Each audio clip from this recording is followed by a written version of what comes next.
Naiz irratian, bigarren kafea.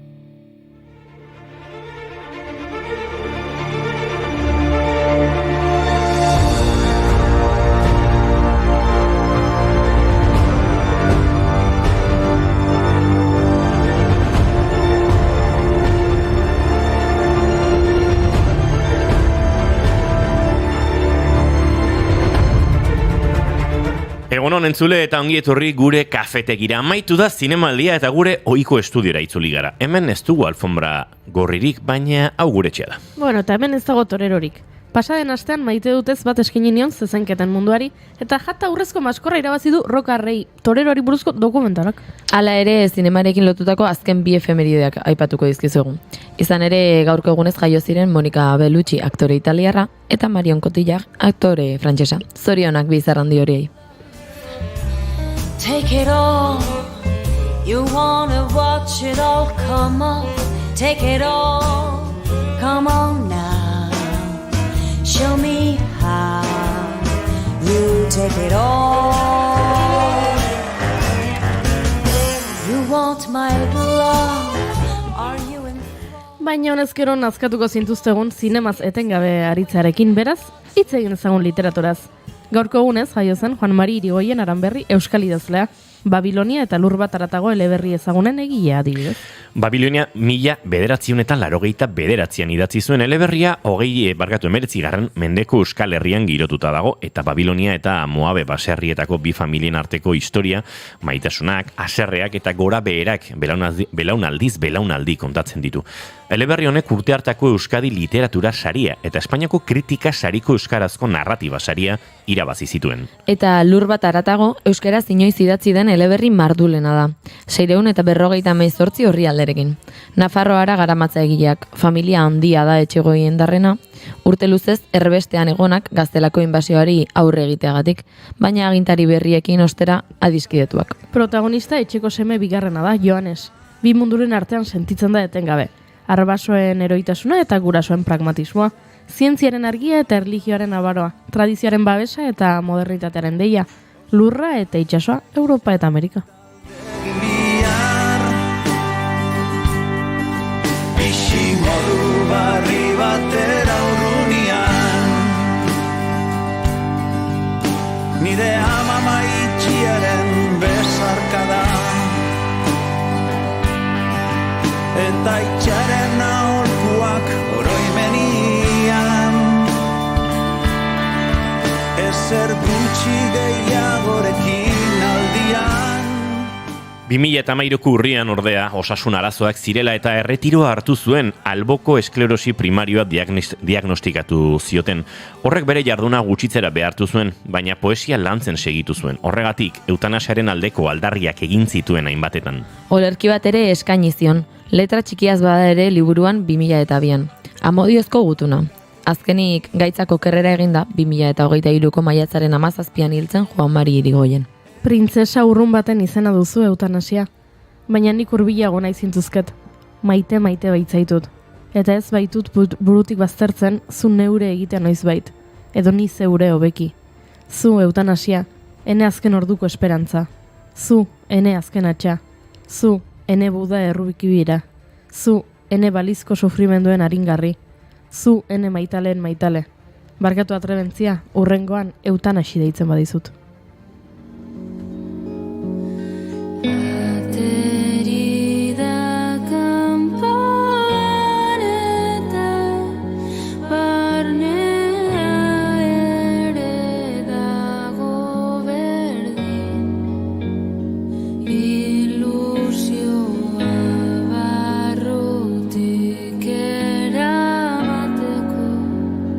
Gaiden jendean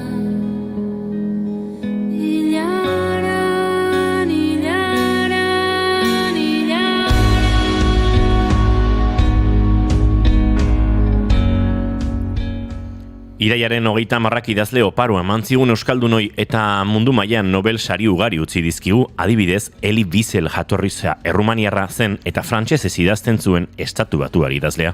Wieselen lanak bizitzako bi esperientziaren oihartzuna dira. Batetik 16 urte zituela Auschwitz eta Buchenwald konzentrazio esparruetan bizi izandako esperientzia.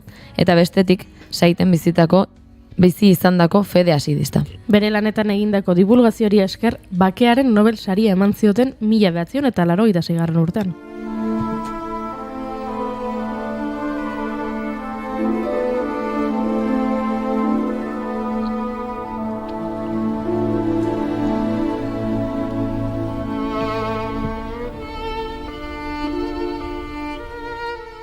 Beste Nobel saridun bat, gaurko egunez jaio zen Jean-Marie Lehn kimikari frantziarra. Kimikako Nobel sari irabazi zuen 1987an interazio oso selektiboak ematen dituzten molekulen sintesia eta garapenagatik. Eta baita hurrengo urteko kimikako Nobel saria jaso zuen gizona. Johann Deissenhofer alemaniar biokimikaria. Kimikako Nobel saria jaso zuen 1988an Robert Hoover eta Hartmut Michelekin batera. Rofodeus barkatu. Eutxi. Rofodose pseudomonas viridis bakterio fotosintesikoaren zentro fotokimikoa zehaztegatik. Jak, zientzialarien aurkikuntzari esker, zentro fotokimiko horretan fotosintesiaren lehen erreakzioak azter daitezke. Maren abeslari bilbotarraren abestia bentzuteko aitzakia ematen diguna.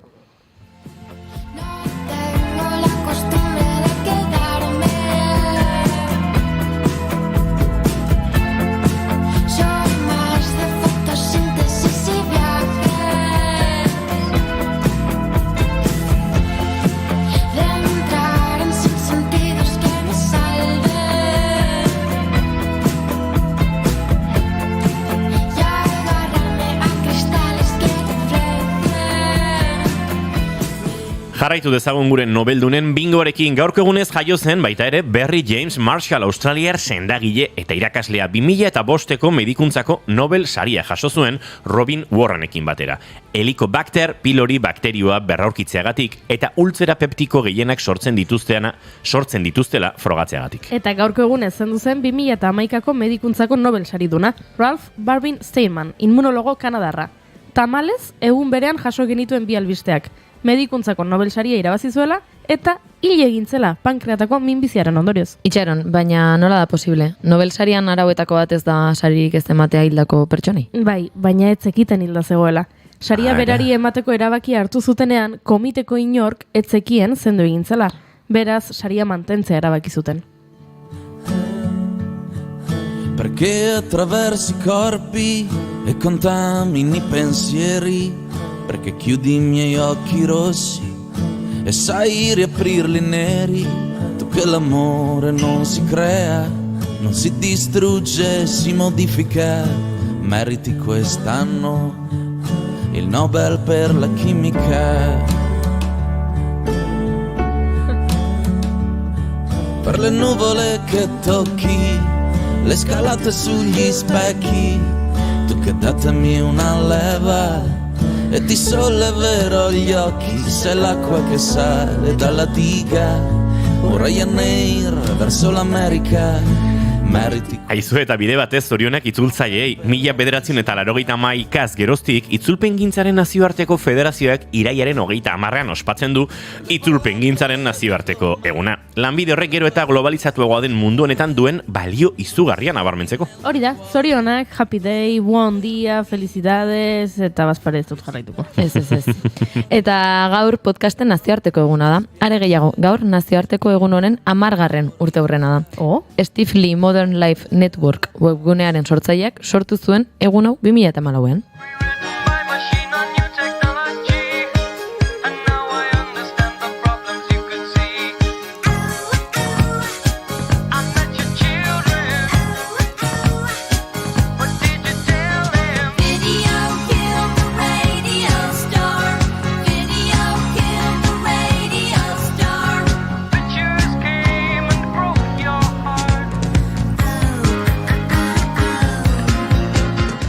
etxe honetan adibidez, hainbat podcast in a neighborhood. podcast kolekzionistak gara pixka bat. Doinuetatik aratago abesti kutxunen zerrenda, firfiran kontakizun erotikoena, La Bancada Misteriozko podcasta. Eta etorriko direnak, baina orain gaurko edukiak aurkeztu beharko ditugu, eta joango gara kontatzen bestelakoak. Batetik, zinemaldiko laburpentsua egingo dugu, nolabait aste guztian pasata, heldu behar diogu horri. Mundukide Fundazioko zuzendaria izango dugu gurekin, Josu Urrutia Beristainekin fundazioaren lanaren inguruan arituko gara. BookTok fenomenoaz ere ariko gara. TikTok plataformako irakurtzaren komunitatea da BookTok. Eta interneteko edukiekin jarraitzeko agur bero bat kontuaz arituko gara. Entzuleok, bagu pres gaude, iraiak azkena du gaur, 30 garrena, eta asteleena da. Ongi etorri guztioi, 2. kafera, naiz irratian zarete. Egunon, esnatu!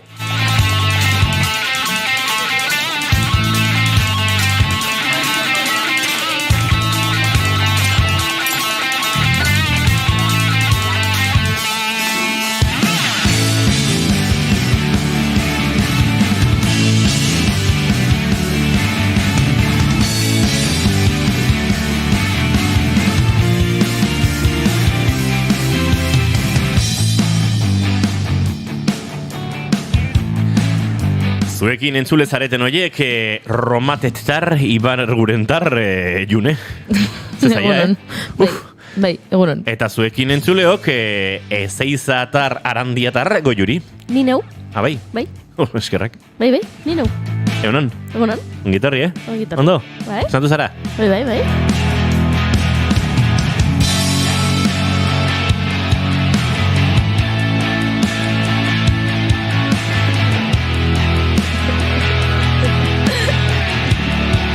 Ez daki zer gertatzen den hemen, baina tira, izketan ari zeizuen hau, Inigo Asensio Elurbide gaur 2. kafeak 828 du, goizak 10:19 minutu, esku batekin egin duelako koreografia diote hemendik. Iraiak 30, gu 3, urrengo 2 orduetan, zuekin bat egiteko asmotan, eta indioker badirudi, ez dela esku batekin egin duelako koreografia. Zerbait apatzen ari zarete? Entzuleok, ongi etorri, hau da 2. kafea, naiz irratian zarete.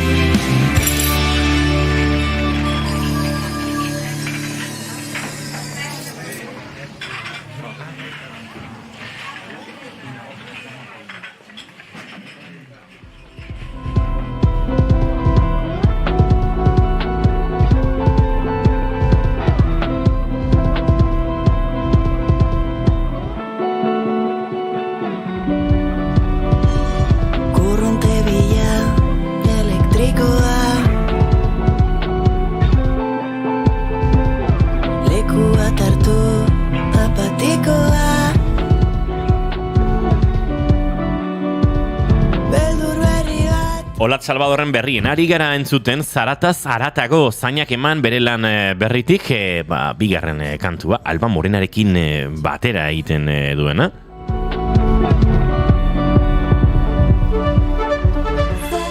Eta ikusezak ezuen bezala, Olat Salvadorrek disko berrirako aurreratu zuen, eta baieztatzen ari den, joera elektronikoago eta sintetikoago horretan, nolabaiteko, jantzi aldaketa egin du Donostiarrek, eta tira, joango gara pixkana aletzen, hemen 2. kafean. Indiokerrek agurtu baitu, egunon gaztiak, Gorka, kaixo gaztiak, nire maite duta da Tolosa, zerri polita eta kulturzalea. Agia esan bai, gero hitz egingo dugu tartetxo batean, baina bai, Kultura Plazara ekimenaren azken nolabait aleak, ze Kultura Plazara oso egitasmo luzea da, asteburu honetan konkistatu dut, Tolosako txoko ez erabili egi bat, eta gauza ederrak bizi izan dira bertan, eta kontzertu ikaragarriak. Gorkak dio, ez dut maite, euria hasten danean kontzertu erdin eskerrak karpa zeola, eta Inigo ikustea, eta mantzidan besarka da. Hombre, Gorka espaldi ikusi gabeta, noski. Ongi, goiuri puntuak eta erdia. Dantzan, badakizue. Ez duzu ulertu ze gertatu den. Puntuak eta erdia zuri, nik ere esku batekin egin dutena, eta gainan hastien izenean 3.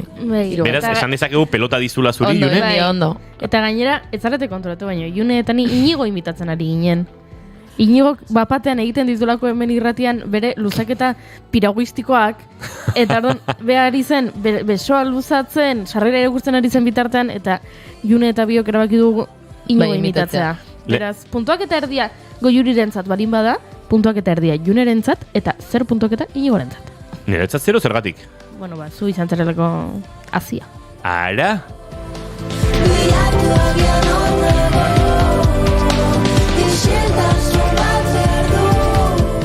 Dantzasko Goiuri koreografia erdia galdetzen dute, hori azaldu dugu, ez? Zintudan ikusi egunon Edita Brokosek, edo pauso berria da galdetzen zuen Indiokerrek. Nekane altzelaik, astelenon, hombre, bueltatu altzara, nekane.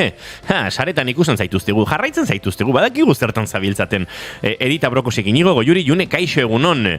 Eta Indiokerrek luzaketak Inigok lehenago egiten ditu. Bai, hori egia da, nik dantzan zehar ez dut luzaketarik egiten. Dantza, dantzarako da. Eta sarrerarako da.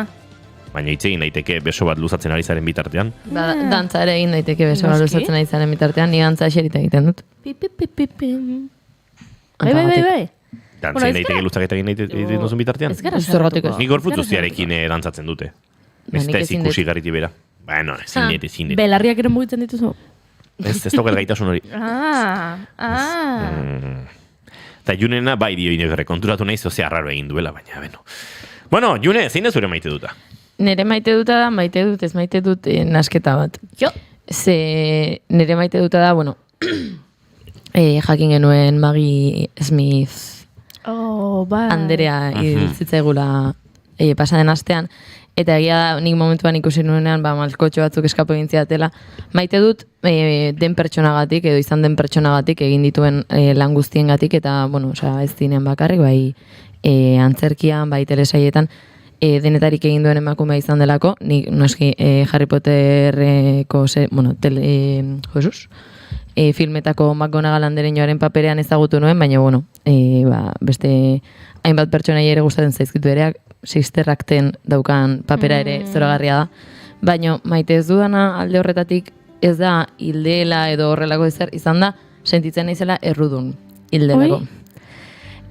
Pasaden astean hiltzen, baduela 2 aste. Markatu, Gure zerbitzu juridiko ditu behar diegu Agian. Justu bere eriotza baino aste bete lehenago edo horrelako zerbait izango zen etxean, gurasoen etxean egoen haiekin berriketan, eta ez zetorren ezertara, baina bapatean izan, ezue, Maggie Smith bizirik dago. Edo, eske ja, emakume honek hiltzear egon behar du. Emakume hau ez dago, ez egon ondo duela asko, minbizia euki duen emakumea izan da, nik gaina badakidan ez behintzat Harry Potter grabatzen ari zen bitartan, kimioa jasotzen aritu zen, orduan urte luzez izan da minbizia euki duen pertsona bat, eta nik hola esan nuen. Eta irakurri nuen momentuan hiltzela izan zen, aste bete bakarrik pasada, nik akatu dut emakume hau, eta gainera, nik pentsatzen nuen ni bakarrik gogoratzen nintzela horretaz. Baina kaletik nire aita topatu nuenean, egun horretan bertan, eta sanion ikusi dezu hildela, santzian, bai, zuk hildezu. Zuk aurreko astean aipatu zenuen, eta gaurrik egin da. Orduan, maite dut Maggie Smith eta utzi duen bide guzti hori, baina ez dut baite errudun sentsazio hau. Told me that love was hard to find, but baby it's easy, and I'll make it clear. There's only one thing on my mind. Esango izut gozada, tortan Goiuri baina hobea zara, ze akatzen saiatu zen azkena oso garesti atera zaio. Oso garesti, horretik etzaio atera. Enitzen akatzen saiatu. Goiuri urtea amaitu baino lehen, kontua da, nik esan nuela pertsona bat pentsatzen nuela gaizki zegoela eta laizter hilko zela, eta urteak pasa dira eta bizirik jarraitzen du. Baina, ni postu egiten naiz, pertsona hori bizirik dagoelako oraindik. Enitzen saiatu bera akabatzen. Uste nuen... La bankada. Uste nuen, tamalez... Gaizki zegoela. Eta ez zegoen, beraz, izu, agian apustu bat galdu dut, baina urteak oparitu dizkiot pertsona honi. Eta dirua.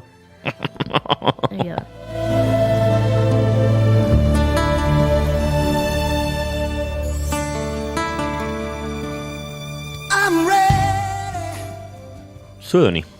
Zu. Ados, maite dut topatzea Haurtzaroko jendearekin, ni Tolosa kanpoaldea eraxamar dagoen auzo batean jaio nintzen, eta bertan ezi, ikuste 12-13 urtera arte, zure hezkuntzaren zati handi batia sortu dela, eta eragin handia duela auzo bateko giroan adin ezberdineko jendearekin, eta, pixkate bizitza ume bizitza nahiko askia egiten, ez? Mendia ondondoan genuen, eta segituan ies egiten zenuen, ez? Askatasun bila edo ara, eta bestera gero kriston bronkak, etzegitelako nuntzinean, eta horrelako kontuak, baina, pixkate giro urbanoago batetik kanpo jaiotze hori. Eta askotan komentatu izan dut, ez? Gure kasuan mintzat oso ez dakit zaintza kolektiboa gertatzen zela. Guraso bat, edo bi balin bat zeudenan plaza inguruan, 30 ume ongintezkela 8 belaunaldi ezberdinetakoak aurrera eta atzera. Edo askotan, belaunaldi zaharrenetakoek ere, zaintzen gintuztela gu. Eta, atutan igual, jore, dena pasatzen zen, pixka dena zen, hola. Basati xamarra zen, hori horrela zen.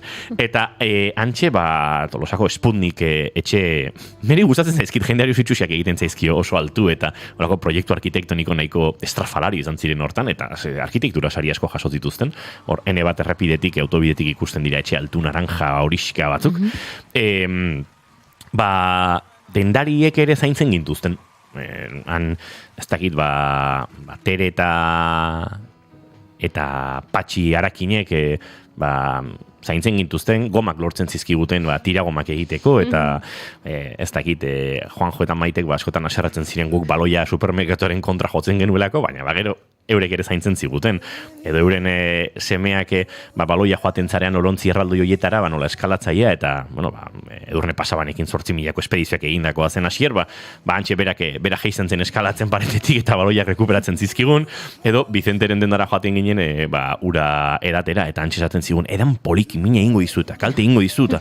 Eta gaur Vicente topatu dut, urte asko pasadira noski, nien naiz etxea egiten bizi, uste dut bera ere ez? Aso han biziko da, esan dit gero aruntza zijoa da, Eta, hortxe, urtean behin bitan topatzen dut, eta esan poza ematen dio jakitea ondo dagoela, ari ere poza ematen dio jakitea nire ondo nagola, ikusi nagoela, hemen, eta best, eta bar, eta nolabait haurtzaroarekin ere konektatzen nau, eta Tere hiltzen, baina Patxi bere alarguna askotan topatzen dut, eta tarteka pixkatola izketan eraritzen gara, eta gustoko dut, nik 10 urte nituen, eta gutaz zaindu zuten heldu horiek, tarteka topatu, eta eurekin tartetxo bat egitea, eta badakit beraiei ere, poxa ematen diela, así que hori da nire gaurko maite duta. Oso polita.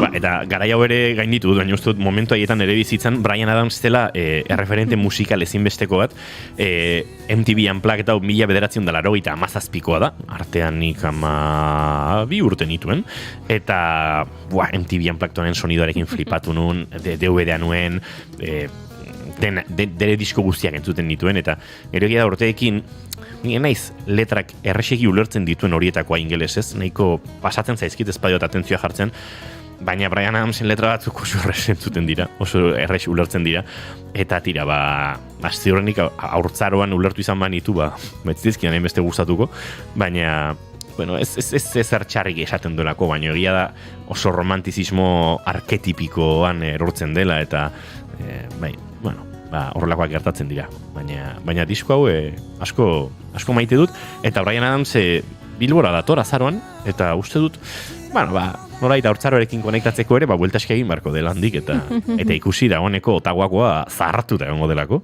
izango ditu 70 ondo gora, ez da? Ideiarik ere. Bryan Adams... Honekin behin nuela, enukela busturik egingo. Ez bida, 74 ditu, 74. Ostra, rock and rolla, gazte. 74 urterekin ni baino, beto, bazaude batzuk, baina tira. Zinaz bere maite dut dago, Juri? Maite dut eza daukat gaur edo, gaur ere, azken aldian oso maite dut ezekin zabiltza. Egia esan, egia da. Baina, triste nago, ez da, gaurko ez da aserretik behintzat, Tristuratik da. Egia esan, bizitzan ez, nik 30 urte dauzkat, eta honezkero, dagoeneko ohitu naiz, aitona monak hil ziren, eta inguruko lagun batzuen aita edo ama ere zendu da, azken aldian, beraz, bueno, eriotza presente eduki dut, baina aurrekoan oso triste jarra nintzen ikusi nuenean nire lagun baten txakurra sartuta dagoela. Eta atzo ikusi nuen, eta junitzen korrika kaso egitera, txakurra bazkeneko bihastetan ez dudalako ikusi, eta bere izenez deitu nion, eta normalean, deitzen, ezagutzen nau, beraz, nire hau entzuten duenan, eta bere izen entzuten denuen, korrika batean etortzen da nire gara, eta altxatzeko hori ahalegina egin behar izan zuena, txakurrak. Eta etorri zen ere gana, baino kostata, eta konturatu nintzen, nagoela prest ni txakurroren eriotzerako. Eta batzuk pentsatuko dute, tontakeria esaten ari zaren, ez? Txakurroa da eta ez pertsona bat, baino bueno, bai, pixka bat, ohitu naizelako agian, ez dakit ez, nire amona, klaro, 20 eta piko urte zituen hil zenean, eta horren badakizu iritsiko dela, eta agian mentalki prestatzen zoaz, lehenagotik, eta txakurrorekin gertatu zait, enaizela prestatu ni mentalki, ez dudalako inoiz, ez diot bere adinari inoiz jaramonik egin, hemen egon da azken urteetan, eta nire buruan hemen betierekoa da, ez? Ez duzu hainbeste ikusten txakur batzuei bai nabaritzen zaiela, igual ia txuritzen zaie edo, baina nik txakurroni ez diot hainbeste nabaritu zartzaroa, baino egia da gero galdezka, baina zenbat urte dauzka, eta adinekoa da. Eta pentsatu nuenean, agian Leister, espero dut ez, baina bizitza horrelakoa da ez, eta agian Leister hile egingo dela pentsatu nuen, ama, eta zer egingo dugu? Nola da posible? Tordon, gaur, tristenago pentsatuz, txakurra hau, eta beste txakurra asko, beste ingurukoen beste txakurra asko, ez direla betirako. Gaur ere izan dugu gurean ohiko bisita bat, eta bigarren kafeko laborategian ordu asko pasa dituen txakur bat, eta hori ere, dagoeneko zartzaroaren kolpio egiten. Segulako pena ematen dula, oixe. Bai. And you won't think twice. You risk it all. No matter what may come. When you love. Tira, nostalgia hori sartu zait gaur, eta Bryan Adamsen MTV Unplugged ontako When You Love Someone entzuten ari gara, eta disko honetan dauden gauzarik ederrenetako bat, izena begiratu behar izan dut, beti ahaztu egiten zait da Davy Spillane. Davy Spillane da musikari oso fenomeno bat, irlandarra, eta bereziki low whistle edo izeneko flauta grabe bat jotzeagatik ezaguna, gaitekin ere ederki moldatzen den musikaria, nahiko multi-instrumentista esango nuke, eta jende mordoarekin kolaborazioak egin dituena, ez dakit Bryan Adams aipatu dut, baina beste talde askorekin ere aritutakoa da, eta bere sonidori oso karakteristikoa da, oso berezia da, eta asko maite dut beraz, diskonetan, produkzio musikalari dagokionez, eta badira urteak MTV Unplugged horiek ez direla dagoeneko egiten, oso goz interesgarriak daude, eta nola produkzio pop rockero bat jaisten den akustikora, edo unplugged modukora, bizitzeko oso interesgarria. Goizeko 10:35 minutu, abiatu barko dugu horkoare? Bai, Jesus, giro nostalgiko honetan, oi. Venga, badokata besti bat buruan, giro nostalgikoa ezabatu, eta egingo duena pixkat zure burua iraganera eraman, baina egun batzuk bakarrik. Ados?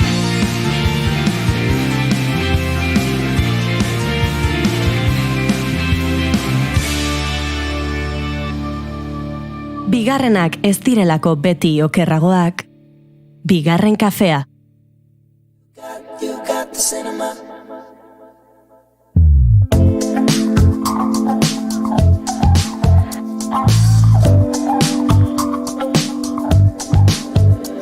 It's you. And I'm not getting over it. Darling, is it cool? Starving when it comes to this. I guess we're in time. You're getting yourself well for me. guess you're all mine.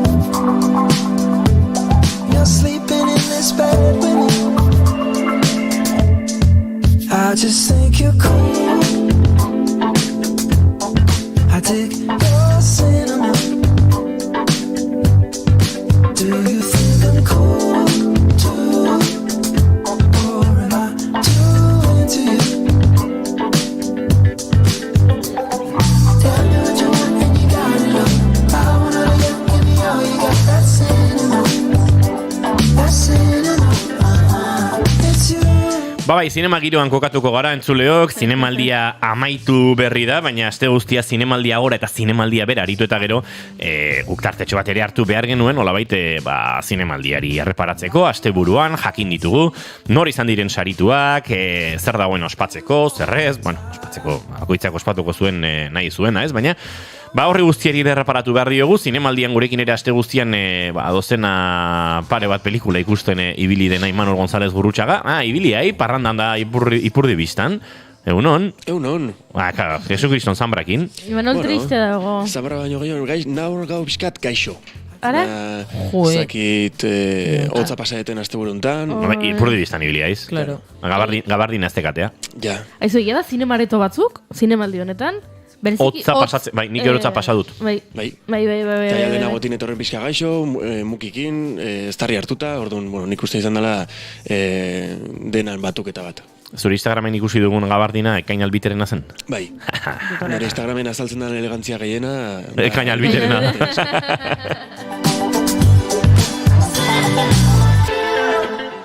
Tira, aipatu dugu sarreran, garaie xelebrea izan duela, horrezko maskorra zinemaldia honetan, uste dut, kiniela gehiagitan sartzen etzen pelikula, edo, dokumental batek eraman duela. Zer, espero zenuten horrelakorik? Esango dugu zein den, zagian entzuleren batek. Ez daki, Albert Serraren Tardes de Soledad dokumentalak irabazi du horrezko maskorra. Kataluniar zinemagileak Andres Rocarrey toreatzaileari buruz egindako pelikula da. Eta bai, egia esan, nik enuen espero, baina enuelako espero, hau da, ez udalako kinidarik egin. Eriokan, ideia zipitzik ere zeinek irabaziko zuen. Egia da, entzuna nuela Los Destellos, Glimmers, jendari asko gustatu zitzaiola, Anora da, Imanol? Anora ere jendari asko gustatu zitzaiola, eta, entzunak nituen horrelako iritzi batzuk, eta orduan, egia esan, ez nekien, ez da sorpresa izan espero nuelako beste batek irabaziko zuela. Bai agian egia da, pelikula honekiko sentitzen dudalako abertsio puntu bat zezenketen munduari buruzko dokumental bat delako. Orduan, horrek irabazteak ja, harritu ez, baina pentsatu nuen, ara, bai, torero bati buruzko dokumentalak, baina, klaro, agian lana zinematografikoki oso ona da. Hori azpimarratu dute. Ez dut ikusi. Hori da, ez dugu ikusi, sail ofizialeko gauza batzuk ez ditugu ikusi, gauza asko ez ditugu ikusi, bigarren kafea zinemaldian oso euskal produkzioi begira dagoelako, eta horren bestez, beste hainbat saietan kokatutako zinemirari asko erreparatzen diogu, zuzendari berri asko erreparatzen diogu, eta batez ere sai horietan aritzea egokitzen zaigu. Hortik kanpoko gauza batzuk ere ikusi ditugu noski, baina, bai, Tardes de Soledad, nik izan nuen arratsalde batean tentazioa, kritikak hori izan du, ez? Badela lan bat zinematografikoki edo, ikusentzunezko bezala oso lan txukuna zela, ikuspegia berezia zela, eta naiz eta, ez dagoen oso garbi, ez da zezenketaren apologia bat, ez da zezenketaren aurkako kritika bat, nork esan zidan, Xalba Ramirez lagunak, esan zidan, eskeda, neutraltasunaren ariketa estremo bat bezala. Eta, gero egia da, kamara jartzen duzunean, ez? Baina, posizio horietan nahiko distantziatik, eta baina nuen ikusi nik ere, beraz ezin lana kritikatu, baina egia da dokumental batek eta zezenketari buruzko dokumental batek burrezko maskorra irabaztea gauza xelebrea dela. Zinemaldiaren hasieran etzen kiniera bakar batean egongo. Bai, esan epaimaia izan da Jaionek Anborda, epaimai burua, eta Jaionek aipatu du, pelikulak ematen duela aukera maskulinitateari eta tradiziori buruz hausnartzeko. Hausnarketa hori plazaratzen duela, eta ikuspuntu hori ere interesgarria dela, beraz, ez dakit. Beharrezkoak dira, maskulinitateari buruzko hausnarketak gaur egun egia esan. ezagit nondik edo ze hausnarketa mota sustatuko dituen dokumental honek, baina tira, ni ere, bueno, bai, harritu naiz pixka bat, eta ez dugu ukatuko, hautsak arrotu ditu dokumentalak, hainbat elkartek eskatu zuten zinemaldiaren hasieran, zinemaldiak ez ezala pelikula hau eskaini, elkarte animalistek esan nahi dut. Beraz, bitxia behintzat, eta aipatuko dela, eta ziur zinemal oi hartzun haundia izango duela, Urrezko Maskorronek, hori zalantzari gabe, ez da imanol? Garbi dago pelikula honek irabazi baldin bado, dala benetan bi pelikula daudelako. Hau da, alde batetik dago pelikula irudia, soinua, musika, pelikula bea, eta bestalde dago pelikula honek sorrarazten duen argudiak eta guzti hau, eta zuk esatezun bezala sortu ditulako jendeak hitzeitea. Zuk, nik nire bai gertu ezaiten, lehenengo momentu nik uste dezunen dokumental hau daola, nik hasieran erabaki nun ez ikustea, zen nahiko pereza mate ziten, torero bat buruzko dokumental bat ikustea eta bar, baino egia da, behin barrera hori pasatzen dezula, daudela, zuk pelikula hori ikusten dezu momentun, hausnarketa asko, zuk aipatu dezu bezala maskulinitateari eta, iraganeko tradizio handi hoiei buruzko hausnarketa bat.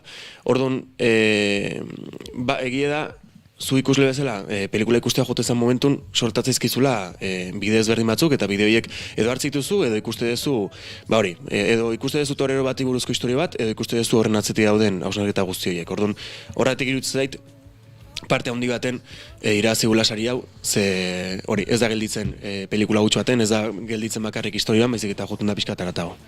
Guain begiratu beharko dugu, ea non egongo den ikusgai, zinemaldian ez balin badugu ikusi ez, ikusteko, ze gaur jendeak horixe esango du.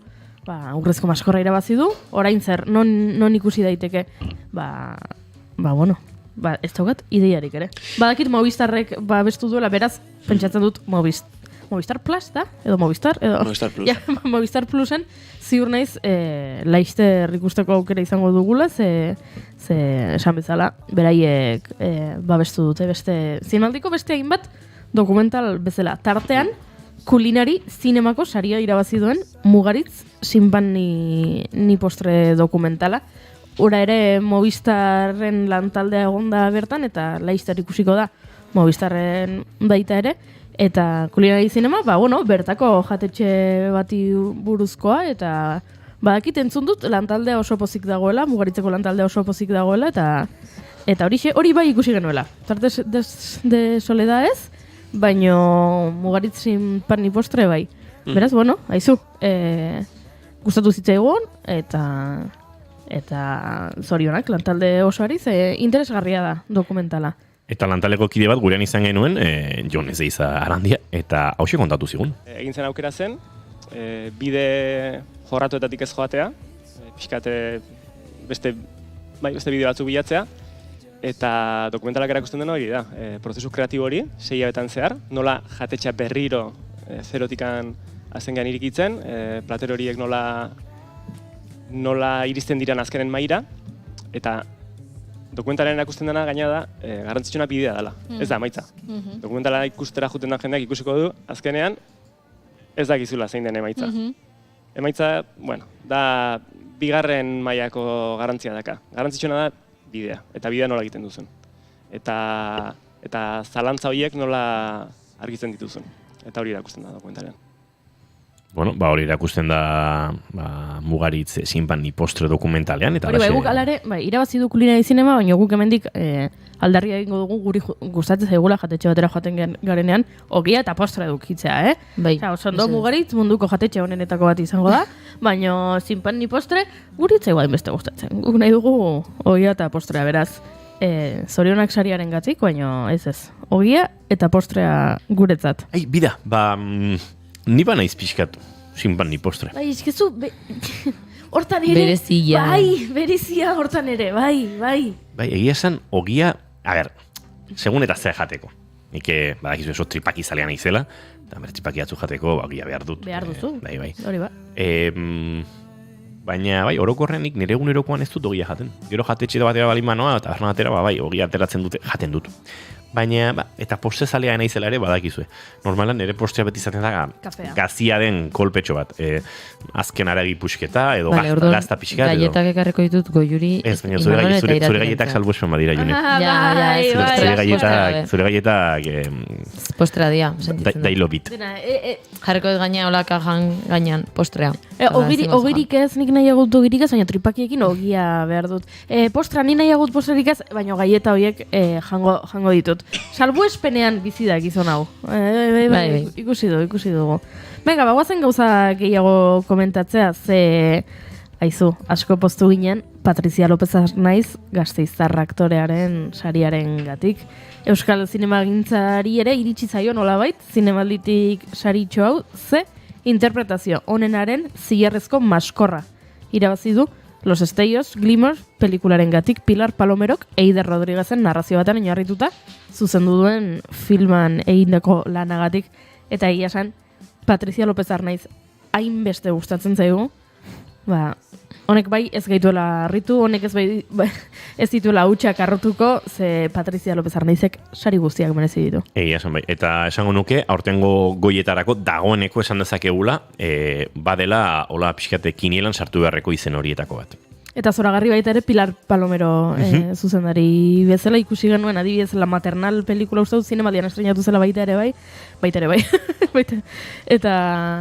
Eta niri asko gustatzen zait, beraz, elkarrekin egin duten lan hau Los Destellos lanean, izugarria, eta horixe, Patricia ikusi genuen Anen, ikusi genuen 20.000 especies de abejasen, eta esan asko gustatzen zaigula. 20.000 espeziesek eman zion Goya saria, ezta?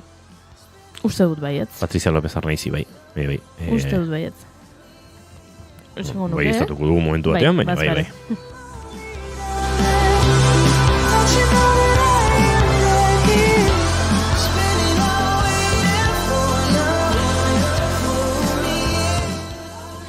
Ez, izendapena jaso zuen. Ane jaso zuen, anegatik jaso zuen Jon Azpiurrek, baina...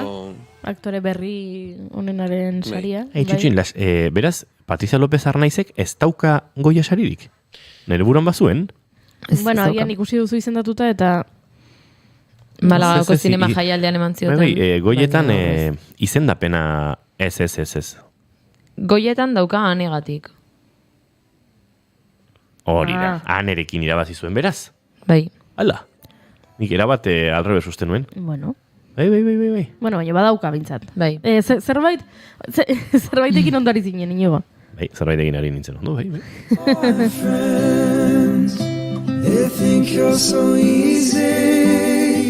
Eta beste pelikula bat izan du jaialdian, aipatu ez duguna, baina aztertu genuena, euskal produkzio bat delako gainera, eta da Andrea Jaurrietaren Nina pelikula.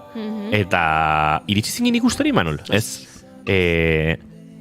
ikusiko duzu, zinemetara heltzen den momentuan, eta bar, nik uste dut ikusteko modukoa dela, eta hor, interpretazioari ikaragarri hona da. Beraz,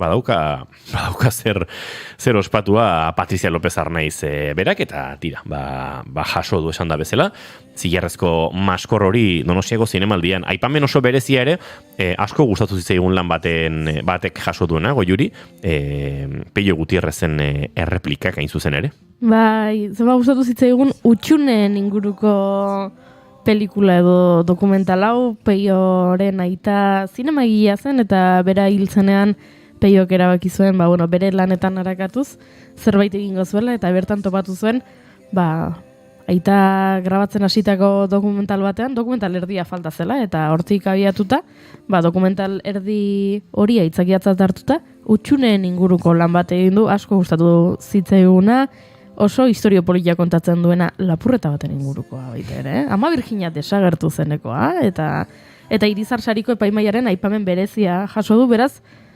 oso pozik Peioren gatik, ze lana asko gustatu zitzaigun. Peiore gurean izan genuen eta hauxe kontatu zigun. Dena izan da, kasualidade kosmiko desberdin batzuk aurkitzen jo nintzen, eta topatzen jo nintzen, eta hola izan zen, ez? Egia da, aita hiltzanean, nik aurkitu nuela, baneukan ez, nire utxune pertsonal intimo hori, bapatean aitaren pelikula zarrak eta bilatzen aurkitu nuen ezagutzen nuen pelikula bat, eta justo utxune bat zeukana barruan, ez? Pelikulak berak esplizituki, pelikularen erdian beltz, minutu bateko beltz bat dauka, eta esplikatzen du, momentu honetan Guardia Zibilak zinta konfiskatu zigun, beraz ez daukago irudirik. Eta gero pelikula jarraitzen du normal. Eta hor, anekdota txiki bat zen, igual familiarako gelditu zitekena. Baina gero hasi nintzen deskubritzen ere, Zikuñako ama Virginaren historia, hori eren eraitonarekin lotzen zen, orduan, dena zen, bapatean, baina nahi gabe ere, baditugu historia guztiak, denen artean harremana duten historiak, guztiak eutxunekin zerikusia dakate, igual hemen badaukagu zerbait, igual, gauza intimo eta pertsonaletik aparte, publiko bat euki dezakena, eta jendearentzat interesgarria izan daiteken historia bat. Bueno, hau esek Peio Gutierrezen hitzak, aipamen berezia jaso duena, zego Juri? Grazia egin dit, pasu eman didazula, eta zu hasi zarela izketan, eraz, bai, gustatu zait.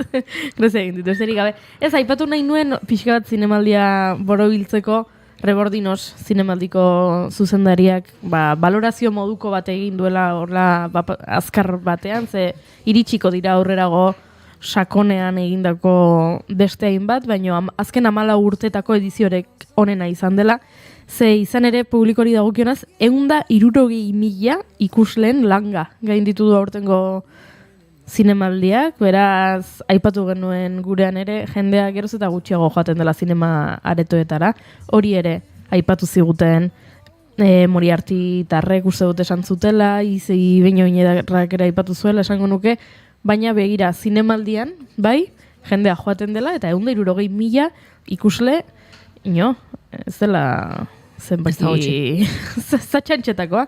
Beraz, hori aipatu Rebordinosek, eta esan du, gainera, zinemaldiaren glamurrari 9 bat emango nioke. Nik ez zuten glamurusua bizi izan aurtengo zinemaldia? Zer da glamurra? 6 minutu goizeko 11etarako.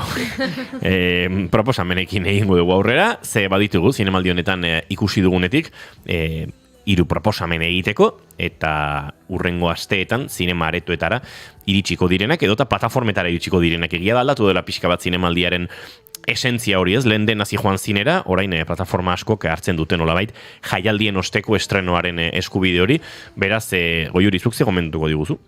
Nik Soy Nevenka gomendatuko dizuet lan gogorra.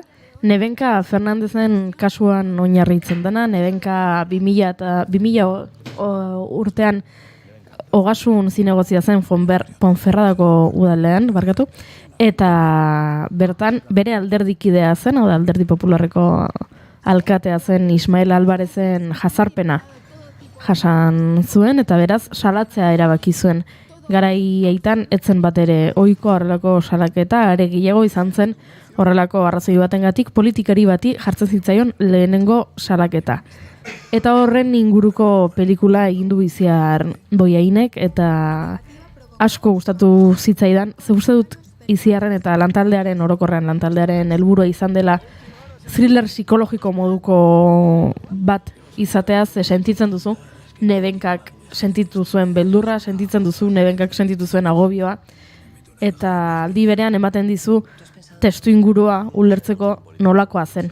2000 urteko Espainia, 2000 urteko Ponferrada zehazki, baina orokorrean bai Espainia, bai Euskal Herria horrelakoak ziren garai hartan, gauzak badoaz pixka bat aldatzen, baina ez gehiegi ze zinemaldian elkarrizketatu genuen Koldo Zuazua pelikulako ekoizlea, eta berak kontatu zigun Ponferradan grabatu nahi zutela, pelikula ze Ponferradako kasu, benetako kasu baten ingurukoa da, eta ez zutela udalaren erantzunik jaso, silenzio administratibo jaso zutela, eta bueno, uste dut udalean norbait izan dela nahikoa azkarra ezetzik ez emateko, hau da, Ponferradako udalak ez die esan inongo momentutan ez daukazute baimena. Baina ez die inongo momentutan e-mailei erantzun, telefonorik hartu, eskakizun elektronikoak gauzatu. Beraz, horrek erakusten digu ez, agian ez direla hainbeste aldatu gauzak azkeneko 24 urtetan, eta duela 24 urte Ponferradak bizkarra eman ziola Nevenkari, eta norbaitek behintzat udalean erabaki duela bizkarra ematen jarraitzea. Baina oso interesgarria Soy Nebenka, gomendatzen dizuet ikustea, batzuk oroituko duzue kasua, ze jendearekin aipatu dudanean azkeneko egunetan, asteburuan eta hitz egin dudanean, bai, jendeak oroitzen du, ze telebistan asko agertu omentzen, ni txikien nintzen eta ez nuen honen berri, baina, bueno, ezagutzen zenuten ontzat, eta ezagutzen ez zenuten ontzat, oso interesgarria eta dagoeneko zinema aretoetan dago. Ostiralean estrenatu zen, beraz, segi, zinema aretoetara, Soy Nebenka ikustera. Hori da, gaur bertan ikus dezakezuen pelikula bat da, eta gainera, aretoetan presentzia handi izango duena. Ez da oso areto gutxitan estrenatzen den pelikula horietakoa, zuen hirietan, zuen herrietan, leku mordotan ikus dezakezue, batez ere Euskal Herrian.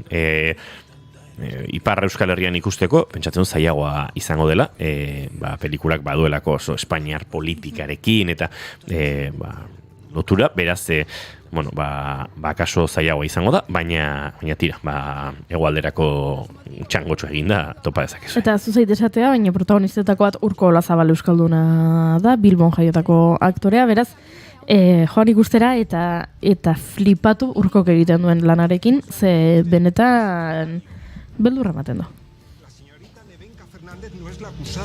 Nebenka, por favor, ¿qué les dirías a las mujeres que están en una situación como la que has vivido? Que no se callen, que lo cuenten. Yo ya no soy Kenki. Soy Nebenka. Ikusteko moduko proposamena, eta iraiaren 27tik zinemetan dagoen lana, eta horren bestez, tira, zuek ere ikusteko aukera ere dagoeneko, baduzuena. Imanol González Gurrutxaga eta biok ere ekarri dugu gure proposamena, zinemaldiarekin lotutakoa gainera, baina guardiko 11 hortxe gertu ditugula, eta Egoi Belategi lankidea preste balin badugu, uste dute saltotxoa egingo dugula segituan, azken ordu Egoizeko 11 iritsita ere, horri heldu behar izaten diogulako. Prest dago gure estudiotan, beraz, Egoi Belategi, egunon? Egunon, baita zui ere, egunon bigarren kanfearen entzule guztiei. Joseba Arregiren izena da, nabarmendu behar duguna, goizeko tenore honetan espetxealdi luzenetarikoa jasan duen Arregik dagoeneko amaitun duelako. Osorik bere espetxe zigorra etxeratek, gaur goizean baieztatu baitu kalean dela dagoeneko 77 urterekin Joseba Arregi. Joseba Arregi erostar berentzat bukatu dira lehenik estatu frantziarrak eta urte batzuk geroago estatu espainolak ezarritako kondenak. Horien ondorioz 32 urte eta erdi pasa ditu espetxean legez. Onartuta dagoena baino 2 urte gehiago, pentsa 1982ko martxoaren 29tik ia osorik bete duela espetxean haren zigorra. Izan ere, lehenik eta behin, bi kondena ezberdin pilatu zitzizkion, lehenik eta behin Frantziar estatukoa, gero baitere Espainiar estatukoa.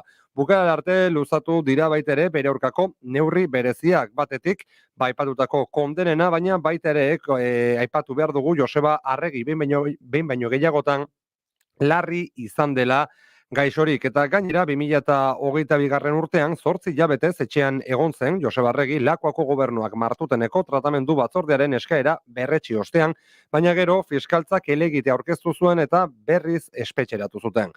Hortik hilabete gutxira berriz ere onartu zitzaion 3. gradua eta berriro baliogabetu zuten oraingoan egun gutxira. Etxeratek baieztatu duenez 2023ko abendutik 2. gradu arinduan egonda kalera ateratzen eta 2024ko ekainetik berriz 3. graduan kontrol telematikoarekin. Bada, gaurko egunez 2024ko iraiaren 30ean lortu du askatasuna Joseba Arregik. Hori oraintxe bertan dugun arreta guneetako bat entzuleok, bestea, honako hau. Gazteen Euskal Behatokiak egindako ikerketa berri baten arabera, 18 eta 34 urte bitarteko Euskal Autonomia Erkidegoko gazteen 30 baino ez dagoela emantzipatuta.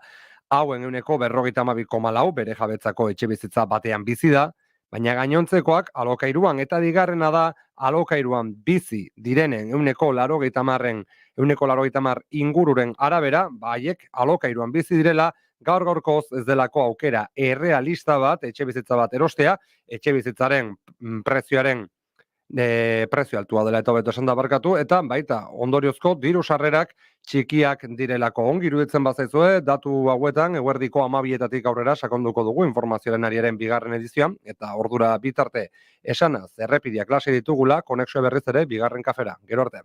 Eskerrik asko egoi belategi, esan da bezala, eguerdiko 12etan informazio gehiago izango dugu, baina guk aurrera egin behar dugu, gure proposamenekin eta Imanol González Gurutxagak ekarri duena, hauxe.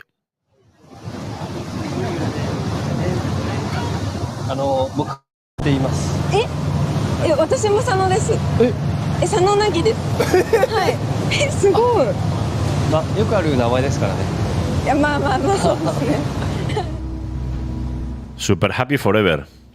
Bai, Super Happy Foreverrek kontatzen du bi bikoteren historioa, baina bi bikote horietan partekatzen da pertsona bat. Hau da, historioa zatitzen da bi zatitan, lehenengo kontatzen da etorkizuna eta gero aipatzen da, garatzen da pixkat iraganen ze gertatu zen, eta ardatz bezala dago protagonista bat, motila, nun hasieran behintzat ezagutzen dugun bere etorkizuneko bertsioan, hau da, bere emaztea hil ondoren nola dagoen.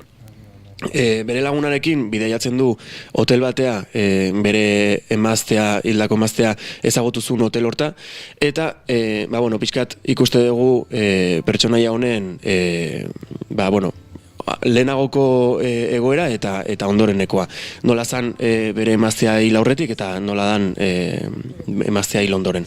Eta iruditu zaiten pelikula bat oso simplea, oso berezia, ze lehenengo aipatuten bezala pelikulak beak erdialden egiten du korte moduko bat, eta lehenengo parte guztia iruditu zaiten pertsonaia nahiko arraro bat, ez dezula guztiz ulertzen nondik joan, ez dezula ulertzen zehazki bere ekintzak nondi datozen, eta arrazoi guztiek ez dituzu garbi ikusten, baino gero, pelikulan bigarren parte hortan, ja, ulertzen zu pixka gehiago, eta aipatu beharra daukat, ulertzeko zuk lehenengo pertsonaia honen lehenengo bertsio hori ondoren ulertu alizateko beharrezkoa dala, bigarrengo parte hortan bai protagonista eta bai bere emaztea ezagutzen dien momentu hortan gertatzen den historia hori ulertzea eta gaina ondo empatizatzea pertsonaiakin. Eta hor esan behar daukat, bai pertsonaia nagusiak eta bai bere emazteanak egiten duen aktoreak oso ondo egiten dutela, eta bai irezen zaizula, bi pertsona ezagutzea dihoazten, ezagutzen nahi dien, bi pertsona horien sentimentu guzti horiek ondo ulertze dituzula eta sinistea iriste zela. Hori askotan zaila dela. Kimika hori pantaiaratzea baina gaina epatu barraukat pertsonaiak nahiko gaztek diala, esango nuken adin inguruko diela, 27, 26 inguruko diela. Orduan, kasu horietan hain oso gutxikin eta begiradakin eta bakarrik irribarrekin transmititzea iristen dien aktore horiek esan die gozada bat. Eta hori, harrigarri iruditu zaiten nola bai proposamen errez batekin edo sutil batekin zuzendaritza eta gidoilari aldetik, nola horrek baita apoiatu duen aktore txalan hoi. Mata emaixo. Kriston pinta dauka. Bai. Gorputzon hausten izun pelikula bada? Bai, gaina gero bukaeran daukazu, pelikula guztien zehar dago joku bat, ze mutila itzultzen da hotel horta 5 urte ondoren, bere emaztea ezagutuzun duela 5 urte, 5 urte ondoren itzultzen da, txapela bat galduzulako duela 5 urte, pixkat referentzia egiten ezagutu zien momentuari eta bukaera nahiko goxoa guzten dizu. Ez dizu guzten oso deprimente. Eta nik uste hori baita dela gauza on bat induna gidoilaritza aldetik edo zuzendaritza aldetiko ezakin dola, inbertitzea. Hau da, hastea lehenengo poso txarrorrekin, pertsonaia daukan posu txarrorrekin, eta bukatzea posu alai horrekin. Hortxe, Super Happy Forever, badaki guztinetara noiz dugu den? Ez horrein ez dakigu, ez? Badakiguna da hori, Japoniako produkzio bat dela, eta zinemaldian esaneatu da, baino ondoren ez dakigu ze gertatuko da honekin. Bale, ez daukagu oraindik informazio hori, baina daukagunean ere ekarriko dugu zuei gogorazteko eta, bueno, egia da oso itxura onartzen digun pelikula dela. Nik nire gomendioa egingo dut eta laizzer gure gaurko lehen gonbidatu ere aurkeztuko dizuegu, baina gomendio hau nolabait egin nizuen, gomendioa bera ez, baina ipatu genuen, Almodóvarren pelikula berria ikusteko gogoa handia nuela, hori aitortu nizuen, eta hoi izango da nire proposamena urriaren 18an iritsiko da zinemetara, beraz, pare bat aste itxaron beharko da oraindik, baina benetan merezi duen pelikula bat dugu, nolabait, hola zeharka edo eutanasiaren gaia lantzen duen pelikula, eta ondorioz norbaitek pentsa lezakeena, barruak mugitu astindu eta gorputze txarrarekin edo utziko zaituena, baina uste dut uste dut denok atera ginela zinetik eta gerora ikusi duten pertsonekin hitz egin dudanean, pelikula oso leuna, oso goxoa, ikaragarrizko lana egin dute bi aktorek, Tilda Swintonek eta Murren izena joan zait, Jessica Murrek?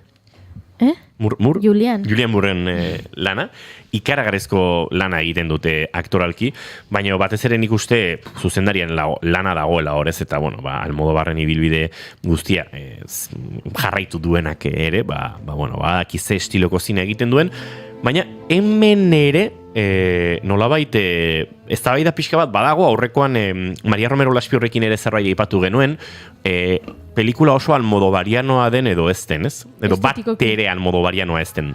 Estetikoki diozu. Zentzu denetan, estetikoki ez da hain Almodóvar nire ustez. Koloreak, trailerrean... Koloreak bai. Koloreak badira Almodóvar. Gertatzen da gauza bat, Almodóvarrek lehenengoz ingelesez grabatu duela pelikula bat, aktoreak atzerritarrak dira, Hollywood estetika horretan, pelikula estatu batuetan New York eta Woodstock inguru horietan dago grabatuta, sortzen da, nolabait estetika malagueño edo estetika madrileñoarekin, eske buruan izango duzu, lenguan ere aipatu nuen, niretzako baduela narratiboki intimitatean Dolor y Gloria edo Los Abrazos Rotos, bereziki bi pelikula horiekin nik behintzat ikusten du lotura. Eta Dolor y Gloria hasten da Labandera talde bat, emakume talde bat, maindire zuriak, argi mediterraneoa... Rosalia, bai.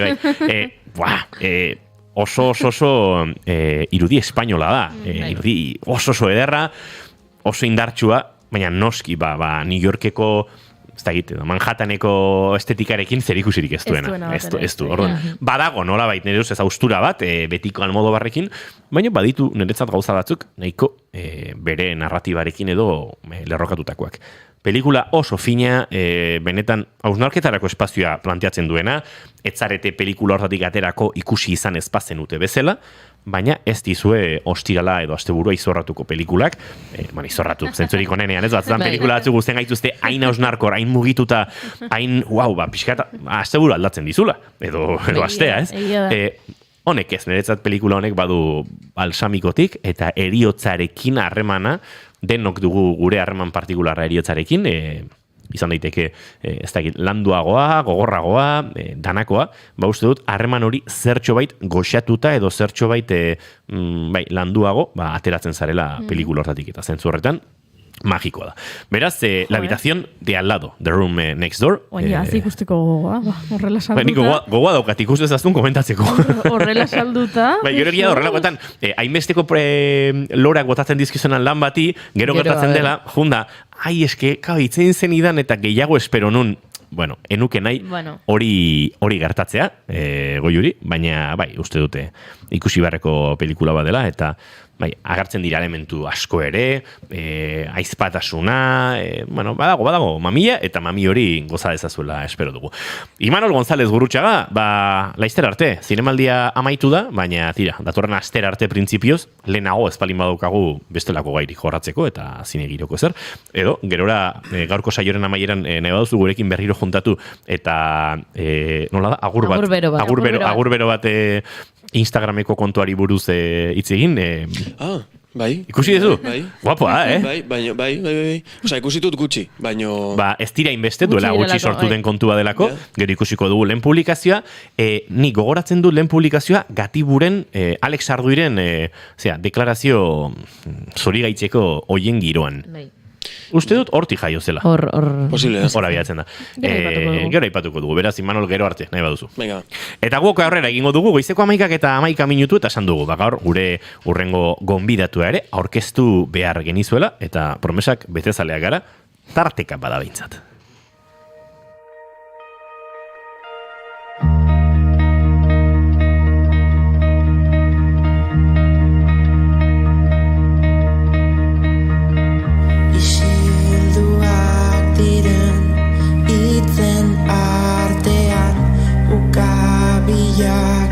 Altxatzen dira emakumez betetako kaleak.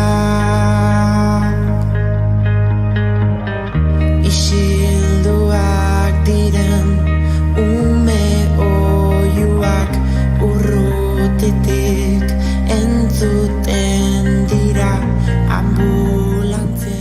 Neurri handiagoan edo txikiagoan, lehen mundu honetako kide garen guztiok jabetzen gara jaio garen lekuan jaio izanaren privilegioaz.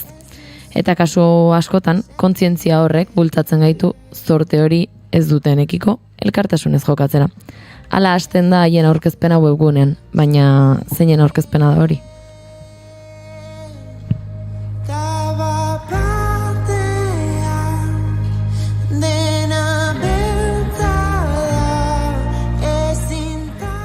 Mundukide duela 24 urte jaiotako fundazioa da. Mundu zabalean era ezberdinetara eta eremu ezberdinetan laguntzea helburu duen fundazioa. Lankidetzak oinarri egiten dute haien lana urte osoan zehar. Eta gainera datorren urriaren 10ean lasterketa solidarioa antolatu dute Aretxabaletan. Eraso kutsuak azalera ateratzen dira. Informazioa gainetik ematen hasi beharrean ordea hobe Mundukideko zuzendaria gurera ekarri izana, beraz egunon eta ongi etorri Josu Urrutia Beristain. Egunon. Bai, egunon, eskerrik asko. Uste dute, tarte batean mikrofon hori pixka jetxiko dugula, ze norbaitek... Imanolek berak, Imanol altua da. Imanolekin gertatzen zaio gozat beti, goiurik uste duela, Imanol ez dela ikusten den bezain altua. Eta beti dauke olako, harreman arraro bat, ez, Imanol eske, ez tezuain altua ematen, eta horrako gozak. Imanol altua da, eta mikrofonoa oso altu zeukan. Nei, aztu egiten zait, Imanol altua da. Banekin zerbait bat zegoelo. Bueno, barain bai, Josu Urrutia Beristain, egunon, eta ongi etorri gurera, Bai, egunon, eskerrik asko. Bueno, egunon, esan dugu Mundukideko zuzendaria zarela, beraz fundazioarekin hasiko gara pixkanaka eta gero ora lasterketara joango gara, baina lehenik eta bai galdetu nahi nizuela, Mundukide fundazioan hasiera bera nola izan zen, noiz sortu zen, bueno, duela 24 urte sortu zen, nola hasi zen dena. Bai, 25. urtean gauz, ja. Eta, bueno, azkenian, Debagoieneko ONG-en, ideia moduan sortu zen, azkenian, haiek biltzen ziren, bai, Arrasate, Aretxabaleta, Oñati, Bergara, Antxuola, hor bazeuden ONG txikinak, ondinoko gehienak bizirik daudenak ere, eta, noizbenka batze ziren, haien kezkak, haien jarduerak, eta, hausnartzeko, bai, ez? Eta, Paulako baten beti kezka hori ez, impacto handiagoa lortzearena ez, bakoitzak bere esparruan, gauzak eitze zituen, baina azkenian ez, zelan heldu jende gehiagoren gana ez, eta Paulako baten ez dezu jode, zergatik ez, horiek osatzen, osatuta da, osatuta zeuden kooperatibistak, da kooperatibetan lan egiten zuten bazkideen, gero, lanetik kanpo, ONG-etan lan egiten zutena, eta zergatik ez kooperatibetara joan, ez? Eta, holan Borondagonera hurbildu ziren, eta, hainbat ideian tartean, azkenian, erakunde bat sortzearena sortu zen, ez? Eta gero, holan Mundukide sortu zen, Mundukide fundazio moduan sortu zen, duela 25 urteia. Erraz esaten da, fundazio bat sortu zela, horretarako suposatzen dut prozesua etzela erraza izango, bide hori hasi zenean, zein izan ziren zailtasun handienak? Bueno, a ber, hanik usteot, argi zegoela, helburu argi zegoela, eta orduan, helburu hori argi eukitza, azkenian buelta asko, ez? Nik usteot, on direla 25 urte sortu zanean fundazio hori, baina prozesua pizkatarinago, ez? Baina, nik usteot, ONG-en artean adostuta, beste gauza bat, beste bide bat, beste impactu handia, indar handia behar zutela, hori kooperatibekin, azkenian, hor kooperatiba Mondragoneko presidente garai horretan Kancelo nokeia lortu zutenian, gero izan zan, praktikamente banan kooperatiba guztietara joan, esan ez behitu, ez? Eta nik usteot horrein zutena izan zan, garaiko munduaren irakurketa bat, ez? Pizkat hasiera esaldi hori esan dozun, ez? Azkenian, konturatu behar gara, non bizi garen, dola 25 urte, Euskal Herri hori, eta kooperatiben egoera, nik usteot ona zala, nik usteot munduko aberatzen artean zailkatzeko modukoa zala, ez? Eta, nik usteot horre, garai horretan bai kooperatibak hasi ziren kanpoak saltzen, kanpoak fabrikak esartzen, eta orduan nik usteot hausnarketa hortik joan zen, ez? Azkenian, ez bakarrik haien kooperatiben onurarako, baizik eta munduan zehozer konpromiso bat hor hartu behar zala, ez? Eta, nik usteot hausnarketa potentein zala, eta horren ondorioz, hemen gauz. Hausnarketa guzti horiek eramantzuten mundukide sortzera, baina helburu konkretu batzuekin sortu zineten. Bai, nik usteot hori, ez? Azkenian, kooperatibetan, debagoiena, tarrasaten, ez? Kooperatiben eraldaketa soziala, eraldaketa sozial hori balioan jarri, eta zergatik ez, eraldaketa hori beste batzuekin, beste herrialdekin, beste eragilekin konpartidu, ez? Eta nik usteot, argi ikusi zutela, benetan merezi zuela gauza bat zala, eta, nik usteot, gaur egun, eta Gipuzkoan batez ere, dagoen bizi baldintzak eta ekidade mailak, hein handi batean, kooperatiben eragina dalako, ez? Eta, hori ere beste batzuen konpartitzea, nik usteot gauza ona dala eta beharrezkoa. Mundukide hitzak berak esaten du mundua edo esan dezake ezta, munduko kide, munduan zehar zabalduta egiten duzue lana, zein tokietan aurkitu zaitez dezakegu mundukide bera? Bai, momentu honetan 5 herrialdetan gaude, Afrikan, Etiopia eta Mozambike, Ego Amerikan aldiz, Brasil, Kolombia eta Ekuadorren, 5 herri horietan gauz momentu honetan, ez? Eta agian igual aurreko galderarekin lotuta, nik usteot hasierako hausnarketa, nik usteot printzipio kooperatiboetan oinarritu zala, ez? Eta printzipio kooperatibo horietako batzuk mundukide balore moduan garatu ditugu, ez? Edo oinarri hartu dugu, ez? Eta nik usteot hor batez ere 3 dauzela. Alde batetik elkartasun unibertsala, ez bakarrik elkartasuna ingurukoekin, Euskal Herrikoekin, edo baizik eta munduan zehar, mundu globalizatu honetan ikuste hori gero eta garrantzitsuagoa dela, kontziente izatea mundu globalizatu baten parte garela, eta hemen egiten duguna eragina duela Mozambiken edo Etiopian, hemen kutsatzen duguna gero El Niño, La Niña ondorioa dauko Mozambiken, eta hor uholdeak hemen ditugunak, baino arazo handiagokoak dira. Elkartasun unibertsala, lana, azkenian hemengo kooperatibak, esaten dana da, kooperativas de trabajo asociado, azkenian lana da, pertsona dira, oinarri, pertsona bat, boto bat, eta pertsona horien lana da, ikusteot ezaugarri nagusia da neuretzako eraldatzailea, eta zergatik ez batzutan iraultzailea bebai badana, azkenian eredu kapitalistarekin konparatuta, pertsona orok, pertsona batek, o pertsona guztiok boto bat izatean ikusteot hori kriston balioa daukola, eta hirugarrena da eraldaketa soziala, hartarako, gizartea eraldatzeko, Eta horregatik sortu ginen, eta horretan saiatzen ari gara, 5 herrialde horietan. 5 herrialde horietan, suposatzen dut proiektu ezberdinak izango direla bakoitzean sortzen direnak, eta nola hasten dira proiektu horiek beharrak identifikatuz, eta... Bai, bueno, nik uste dute guk 2 lanildo definitzen ditugu, azkenean Afrikan egiten duguna, edo kontestua kontutan, bueno, lehenengoen kontestu hartu behar da, azkenean ez da berdina, arrasaten gertatu zan, o arrasaten kontestua duela 60 urte, edo gaur egungo, ez dakit, Etiopia, Kolombia, Mozambike edo Brasil, kontestu oso ezberdina dira, eta kontestu horiei erantzun nahian, guk 2 lanildo martxan daukogu. Alde batetik Afrikan, eta hor batez ere lan egiten dugu, bueno, kontutan hartuta gure helburua dala, gero eta alik eta jende gehien heltzea, jende hoien, azkenian hori elkartasuna eta lana uztartuz zelanein bizibaldintzak aldatzeko, Afrikan batez ere nekazariekin lan egiten dugu, nekazaritza eremuan, eta hor saiatzen gara, hainbat fasetan edo nekazaritza prozesu horretan, bai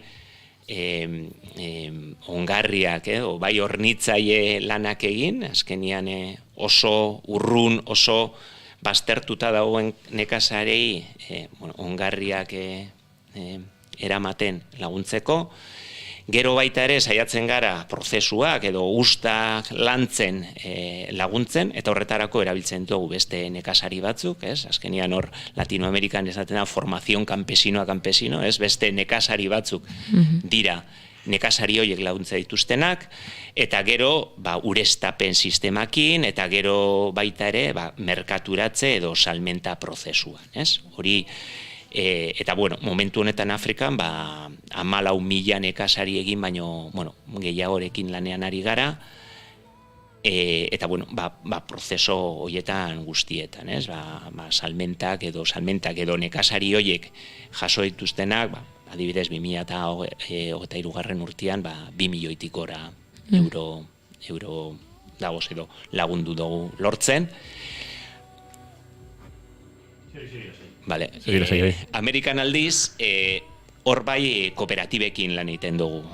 Erakunde edo eragile, oinarri handiko eragileekin lanean ari gara, alde batetik Brasilen batez ere MST-rekin, MST-rekin izango da Ego Amerikako, movimiento horik handiena, 400.000 familia, eta haien kooperatiben kudeaketan laguntza ditu, eta gero Kolombian berziklatzaileekin, hor dago movimiento potente bat, eta gero bai Kolombian eta Ekuadorren indigenekin, batez ere hor haien erakunden kudeaketa laguntzen edo kudeaketa hori amengo ikasitako bertan eragina izan duen saiatzen gara.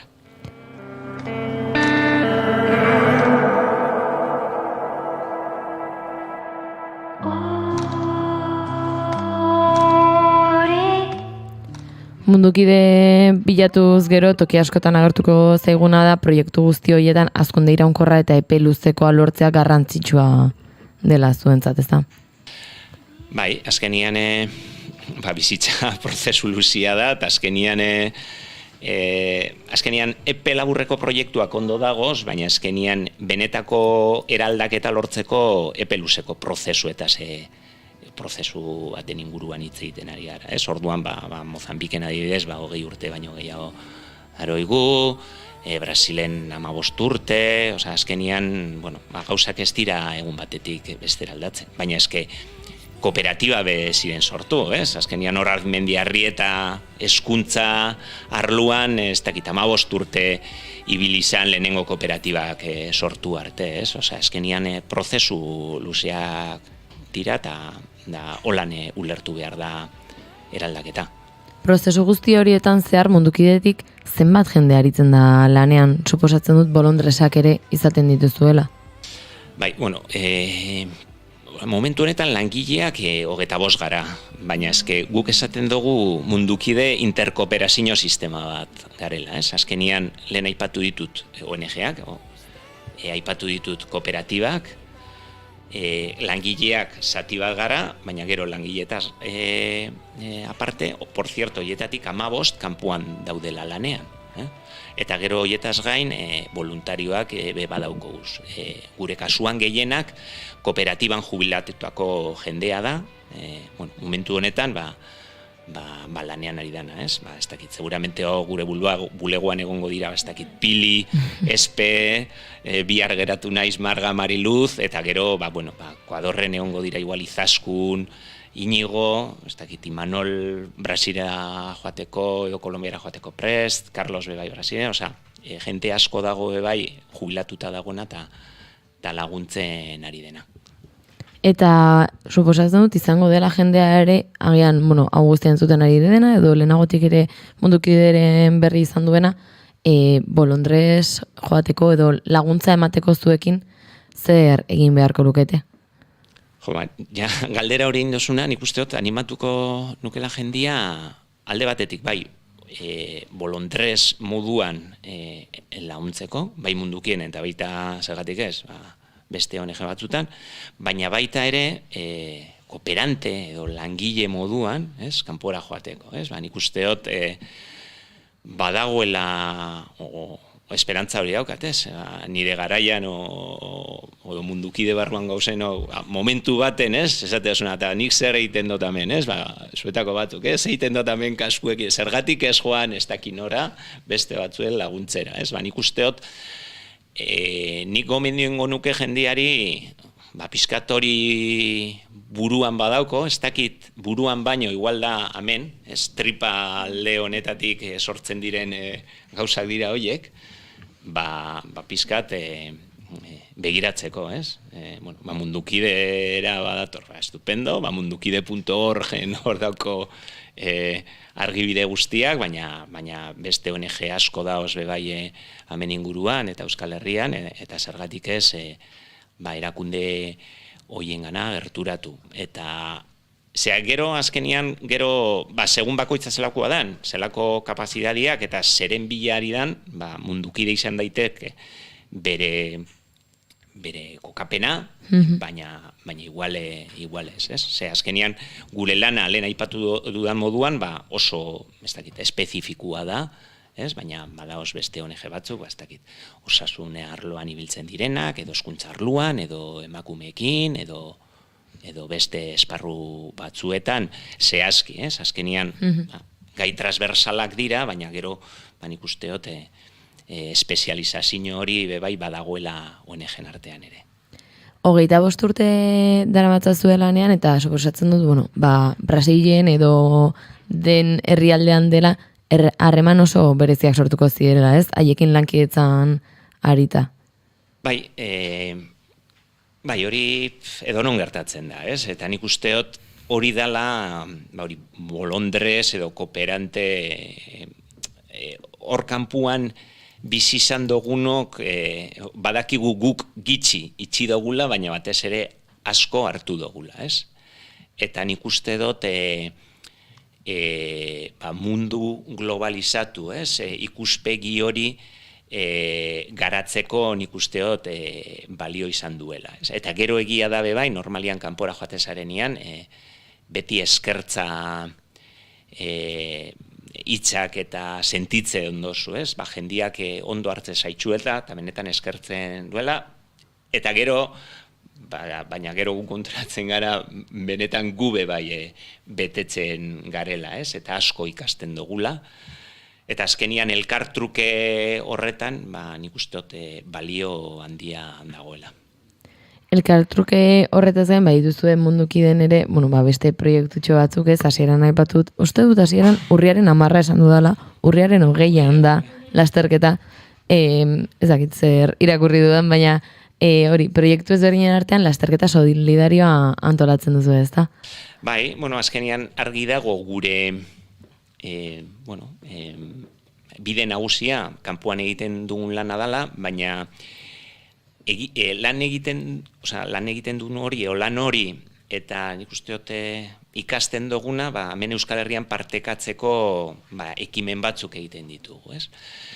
Eta horietako bada lasterketa 9. edizioa ja da, eta azkenian nahi duguna da, azkenian batez ere, hasieran kooperatibetara begira zan, azkenian talde lana sustatzeko, pixkate, mundu kompetitibo honetan, kooperazioa sustatzeko beste bide bat, 3 talde eskatze ditugu, batez ere kooperatibetara begira egiten dugu, azkenian talde lan horiek sustatu, eta egun baten, kirola, ez dakit, nik uste otain gurea dan kirola eta korrikaitxea, pixkat hori lotu kirola eta elkartasuna, eta horretan saiatzen gara. Nolakoa izaten da lasterketa bera, egunean bertan nola hasten da eguna? Nik uste dut, egun polita izaten dela, egia da ja urrian, eguraldia baldintzatuta, eguraldi honarekin, nik uste dut oso, Urkulu, Aretxabaletako Urkulu urtegiaren inguruan, oso eszenatoki ederra dala. Eta gero, nik usteot, giruan abaitzen dela, ez? Azkenian, nik usteot jendia konstiente dela bebai, eta askotan, eskusa behar ditugula batzeko, eta pizkat txandala jarri, eta korrikaitzeko, eta zergatik ez ganera lankidekin. Eta gero, pizkat ja azken urtetan indoguna ez da bakarrik korrika, baizik eta oinez egin nahi duena bueltatxo hori egitea, eta gero, eta gaztei bebai deialdia egin diogu azken urtetan, eta gazte batzuk bebai batzen dira, orduan, nik uste kriston girua, eta hor bebai, pia jente lan itzen dago, ez? Lehen bolonderezen inguruan itzen dugu, baina, holako lasterketa bat, horako ekimen bat martzan hartzeko, jendea behar da horretan lan egiteko ere. Ikusi du dezakegu, izen ematean sartzerakoan, bai martxa nordikoa eta oinezkoa 10 erdietan hasiko direla, eta lehen aipatu duzun, 3 taldeen lasterketa edo 11etan hasiko dela. 3 taldeetan eskatzen duzuena da kooperatiba bakoitzeko 3 pertsona gerturatzea, ezta? Nola joaten da lasterketa hori? Jendea gerturatzen da? Nik uste dut, kostatzen da, ez? Azkenian, zapatu baten, ez? Eta gero, hausnartzen, azkenian, ez dakit 7 kilometro dira, honia jendia da hori, ez? Maratoitik gora, ez? Zegan maizkorri edo, bestela igual erronka txikinegia dala, ez? Baina, gure ideia da, zeo zer popularra izatea, ez? Orduan pentsaten dugu, 7 kilometro eta pizkat entrenatuta, izan daitekela, edo nontzako, baina, behintzat jende asko. Edonore. A ver. Oinez egin dezakezu, 7 kilometrotxo. Hori paseotxoa da, paseotxoa da, ez? Eta orduan, bestela, girua ederra izaten da. Egia esan, hori, ez? Azkenian, nik usteot balio da bela bebai kooperatiben barneko, harreman horiek sustatzeko, eta gero baita ere, pizkat konexioa egiteko, hori, Mozambike, Brasil, Etiopia edo Kolombiako lagunekin, ez? Eta, nik usteot, zentzu horretan, behintzat gu oso gustora, guk oso gustora egiten dugu, antolatzen dugu ekimen bata. Sabelean bada iraunkorra den ezer bakarrik nagoen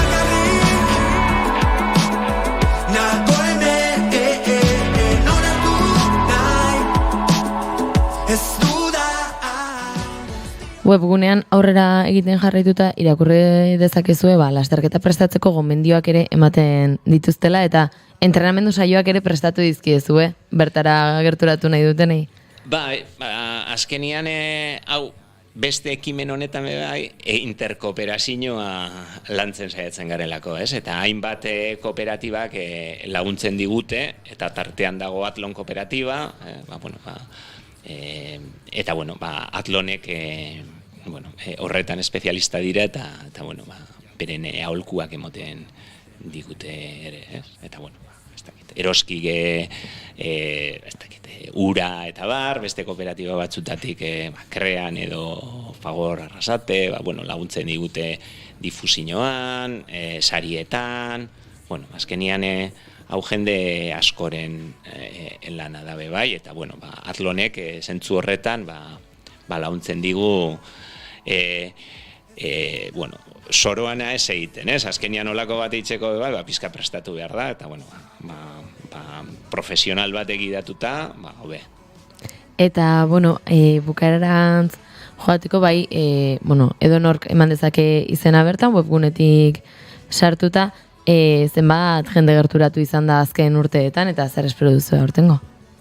Bueno, nik usteote 300 pertsonetik gora eoten gara, 55-etik gora talde, korrikan, eta, bueno, nik usteote hortik gora espero doula egotea. Josu, mi esker hau dena onak hartzeagatik, mundukide jendeari gehiago ezagutzera emateagatik eta egiten duzuen lan guztiagatik. Ez, eskerrik asko zuei aukera emoteagatik eta bueno, mundukide bigarren kafe honetara ekartzeagatik.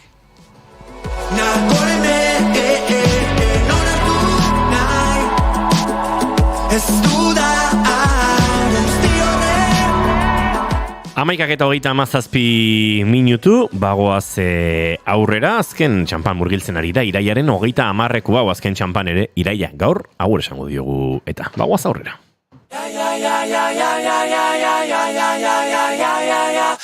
Zigor, klasikoak prest? Bai, goiko apalean jarri ditut. Aimar, eta nobedadeak? Nobedade honenak, aukeratuta. Peio, nola doa zurea? Zine eszena honenak aukeratuta, disekziorako prest. Nekan eta Itziar, telesaiak zer? Thrillerrak eta dramak fondoan. Zientzia fikzioa, komedia eta animazioa ezkerretara. Hala, prest gaude.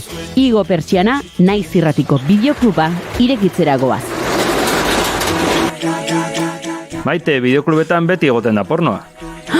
Pornoa? Naiz Irratiko bideokluba, ostegunetan arratsaldeko 6etan.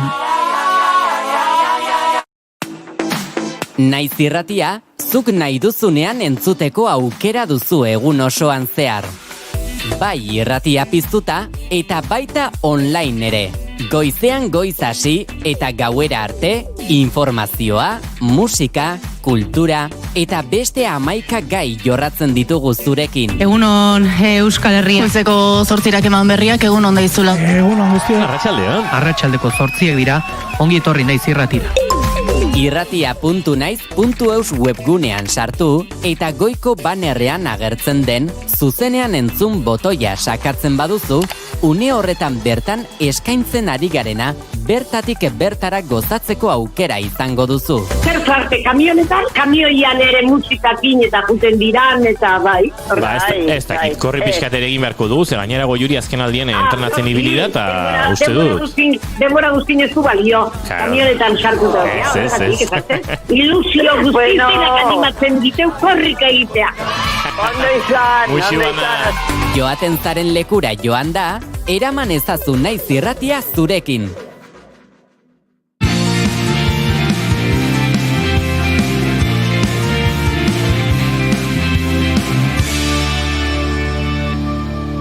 Emaiozu bigarren aukera bat egunari. Naiz Irratian, bigarren kafea.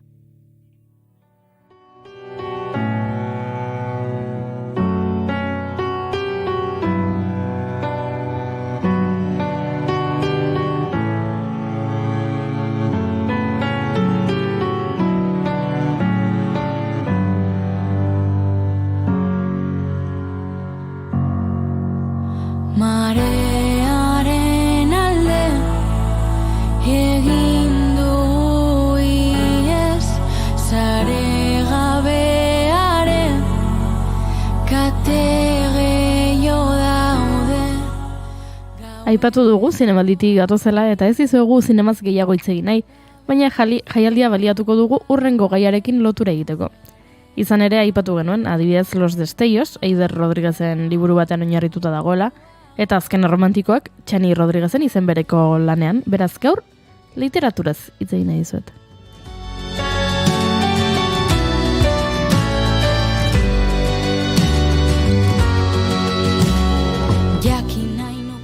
Duela hilabete batzuk, liburuaren egunaren harira, Gazteen Euskal Behatokiak txosten bat plazaratu zuen. Gazteak eta isialdia, kirol, irakurketa eta musikari lotutako Euskadiko gazten ohiturak eta zaletasunak 2023an. Txostenak 15 eta 29 urte bitarteko 1701 gazteren erantzunak jasotzen ditu, eta bertan irakurtzaletasun mailari buruzko datuak agertzen dira. Hori da guri interesatzen zaiguna. Gazteen 66,5 dio, galdetu aurreko hilabetean libururen bat irakurri zuela aisialdian, hau da, ez lanagatik edo ikasketengatik. Zenbaki hori nahiko antzenko mantendu da azkeneko urteetan, baina igoera nabarmena izan zuen 2020an, itxialdi bete-betean. Eta beraz nik garai hartara bidaiatu nahiko nuke. Zenbakiark gora egitaren arrazoietako bat azalduko dugulako. BookTok fenomenoa.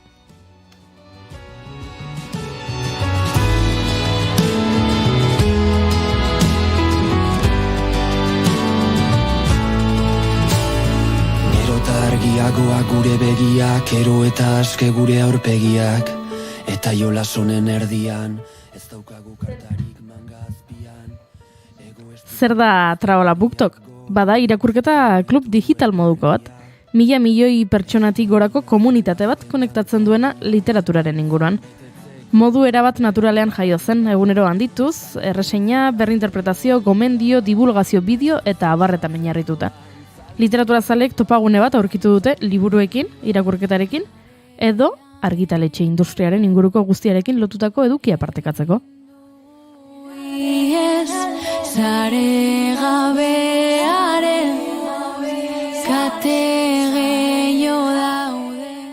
Orduan, a ber, juren jogo, berez Traola bada, irakurketa kluba, horrela, hitz polita jarri dizkiogu, baina da Traola bada. Ez, gehiago da. Bai. Traola baten atzean dagoen kolektiboaren edo gizabanakoen lana biltzen duen Traola bat. Askoz gehiago da, baino soinean. Bai. Soinean. Soinean dara mazu txaketa bakerua. Hori Traola badela, bale? Muinean Traola bada. Soinean. Okerrena da niri ez ditela, hasieran entzun dut eta zait. Bai, normal. Errepikatu egin dut, errepikatu denen pentsatu dut, totoak algea, soinean. Ostra. Nintzen pentsatzen, abestiaren letra neukan buru, bueno, ya está, barkatu. Esan nahi nuena da, hori, BookTok Traola badela, eta zuk liburu bat gomendatzeko bideo bat egiten duzu, Traola hori jartzen diozu, eta txak, horrela xe, ainerreix, BookTok komunitateko kidea zarela. Eta orduan, hemen jarriko dizugu, adibidez. Barkai dazue, segitan jarriko dute. Hauxe. Gaur gomendatu nahi duzuet, gaur irakurtzen bukatu dudan liburu bat, Minan edo Minan izenatzen dana. Bere izenburua afrikarrez da aski ezakit nola esaten dan. Liburu honen idazlea Ametxar Zaius da, baina bere protagonista Ibrahima Balde da. Ibrahimak Ametxi bere historia kontatu zion eta Ametxik idatzi eta publikatu zuen. Ibrahima Ginean jaiotako mutiko bat da, eta liburu honen bitartez bere bizitza osoa ezagutzeko aukera dakagu. Oso historia gogorra da zenbaitetan negarri indit, baina garrantzitsua dirudit noiz benka baita olako testimonio gogorrak entzutea hau irakurtzea. Sarritan ez dugu baloratzen dakagun guztia eta benetan Nigo txerinez, historio hauekin kotoratzen naiz, temaz edegarri izan beharko ginatekeen gure bizitzekin. Ez dakite baina ustez, olako historioek gure empatia garatze dute, eta eske hori ezin besteko dirudit. Sare sozialetan agertu zen lehen irakurtzale komunitatea YouTubeen izan zen 2010an. Irakurketan zentratutatako sortzaileen arpidedunak azten joan ziren heinean, editorea konturatu ziren sare sozialetako plataformen ospeak, liburu baten salmenta areagotu zezakeela. Hori aprobetxatzeko irakurleen kopia aurreratuak, ARC deitzen direnak, hau da, liburu baten kopia bat, liburua bukatu gabe dagoena, ean azala falta zaio, edo haien beste azkeneko edizio bat, horrelakoak, idaltzen bazizkieten sare sozialetako sortzaileei, beraiek liburuari buruz hitz egingo zutela, eta gero ja argitalpenerako jakin mina piztuko zutela, eta orduan ja jendeak argitalpen egunean, erosi egingo zuela liburua.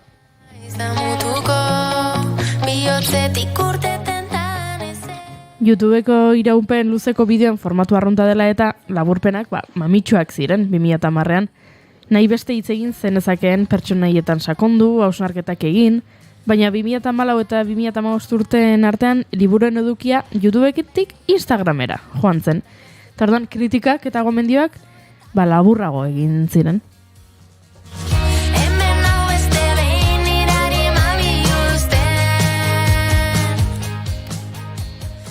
Baina ipatu dizudan moduan 2020an lertu zen fenomenoa.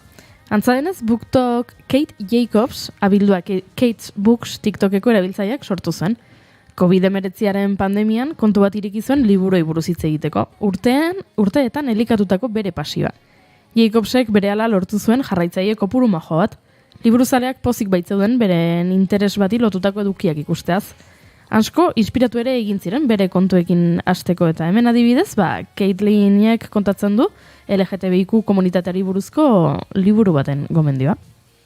Let's talk queer representation. If you don't know, I'm bi, and I grew up in a very small town. In this town, I just felt incredibly alone because of my sexuality, and I was terrified of how people would react if they knew. Needless to say, wasn't fun. But one thing I loved then, and I still love, is reading. In every single book I read, I used to tab any page that even hinted that a character might not be straight. And I did this for years. It reminded me that I wasn't alone. What amazes me is that over the years, I eventually stopped tabbing. I didn't have to hunt in these books for the smallest bits of representation because we were getting full books of them. One of them I'm so excited to read is Hanya Nishu's Guide to Fake Dating, which follows a bisexual protagonist. It just makes me so happy to know that teens will be able to pick up books like this and so many others and find sections in stores dedicated to queer books. Bide batez, bada, ulertu ez zuenarentzat, bideo honetan, TikTokeko bideo honetan, gomendatzen du Honey and Issues Guide to Fake Dating liburua. Dala, bikote baten ingurukoa eta bikoteko kide bat bisexuala da, beraz. Hor gure gomendioa, Caitlinen gomendioa berez, baina guk ere botatzen dugu. Baina dakizuen bezala TikTok eduki oso motzeko bideoetan oinarritzen da, beraz. Posible alda liburu baten kritika zentzuzko bat egitea 15 segundotan, edo liburu bat gomendatzeko nahiko arrazoi ematea, edo hausnarketarako gai bat plazaratzea. Pixkatzaia da 15 segundutan hori guztia egitea, horregatik BookTokek zaleak ditu, baina baita haterrak ere bai. Nik Inigo Iune kontatuko dizkizuet alde onak eta txarrak, tardun zuek erabakiko duzuek ero, ea zaleak edo haterrak. Izan nahi duzen. Ados? Venga, alderdi hon bat, aukera berriak. BookTokek plataforma bat eskaintzen die normalean argitaletxe handiek aintzat hartuko ez lituzketen idazlei. TikToki esker ez ezagunak ziren hainbat autore edo autoekoizpenean jarduten zuten hainbat ekoizle, idazle liburu salduenen zerrendetara pasa dira. Eta kontratuak lortu dituzte argitaletxeekin. Izan ere, geroz eta argitaletxe gehiago dira online komunitateetan arreta jartzen dutenak, erabakitzeko, ze liburuk merezi duten aukera bat eta zeinek ez. Hori alderdi on bat. Alderdi txarra. Populartasuna oraindik faktore erabakigarria dela gomendioetan. Traola BookToken denbora nahikoa daramazunean ikusiko duzu izenburu eta egile berberak agertzen direla etengabe, errepikatu egiten direla, ez? Eta tarte txikiegi hausten zaiela, beraien lanak merkaturatu nahi dituzten idazle berriei. Beraz, algoritmoa hor dago, izenburu popularrek jendea erakartzen dute, orduan beraz, geroz eta gehiago gomendatzen dizkizute izenburu horiek, eta orduan azken finean bukatzen duzu 3-4 idazleren inguruan hitz egiten. Alderdi ona, komunitate izugarri sortzailea da. Traola BookToken jarraitzaileek eta komunitate honek gomendatutako titulo ugariren zale sutsuek historia hauekiko maitasuna adirezi nahi izaten dute ez soilik bideo hauetan. Egiten dituzte sormen lan berriak, fan artak egiten dituzte, fanfikak, fankamak, bideoak egiten dituzte, cosplaya ere bai, mozorrotzen dira, dantzak, koreografiak egiten dituzte, beraz, kriston, sormena dago BookToken komunitatearen baitan, ez soilik liburuak aipatzerakoan, baizik eta liburu horietatik ateratako beste unibertsuak sortzen dituztelako.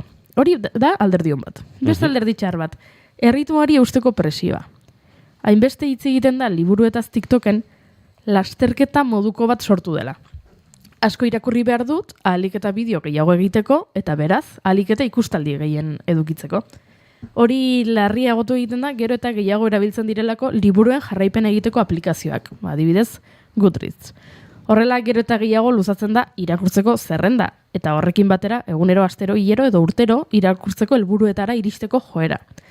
Horiek asko lagundu dute jendeak berriro irakur dezan, baina presio sozialek eragotzi egin dezakete irakurlek denbora pasaz gozatzea eta liburu bakoitzarekin denbora hartzea eta hausnartzea eta ulertzea eta barneratzea edukia. Hau diot, ze hau gertatzen da, beste gauza askorekin. Horrelako aplikazioek sortzen dute, baztakit, Wikilokek ere sortzen du, geroz eta tontor gehiago bisitatu behar ditut. Strabak ere lortzen du. Astean, lehen 3 aldiz atera batzen banitzen korri egitera, ez orain 7 egin behar dut, urte bukaran esateko aplikazioak, aurten 723 lasterketa egin dituzu. Pelikulak Letterboxen baita pelikula jartzen dituzu, eta urte bukaeran aplikazioak esateko aurten, super zinema zalea zera, aurten 600 pelikula ikusi dituzu. Presio hori sortzen da eta BookTokek ere horretan pixka bat sustatzen du zea hori, lasterketa moduko hori.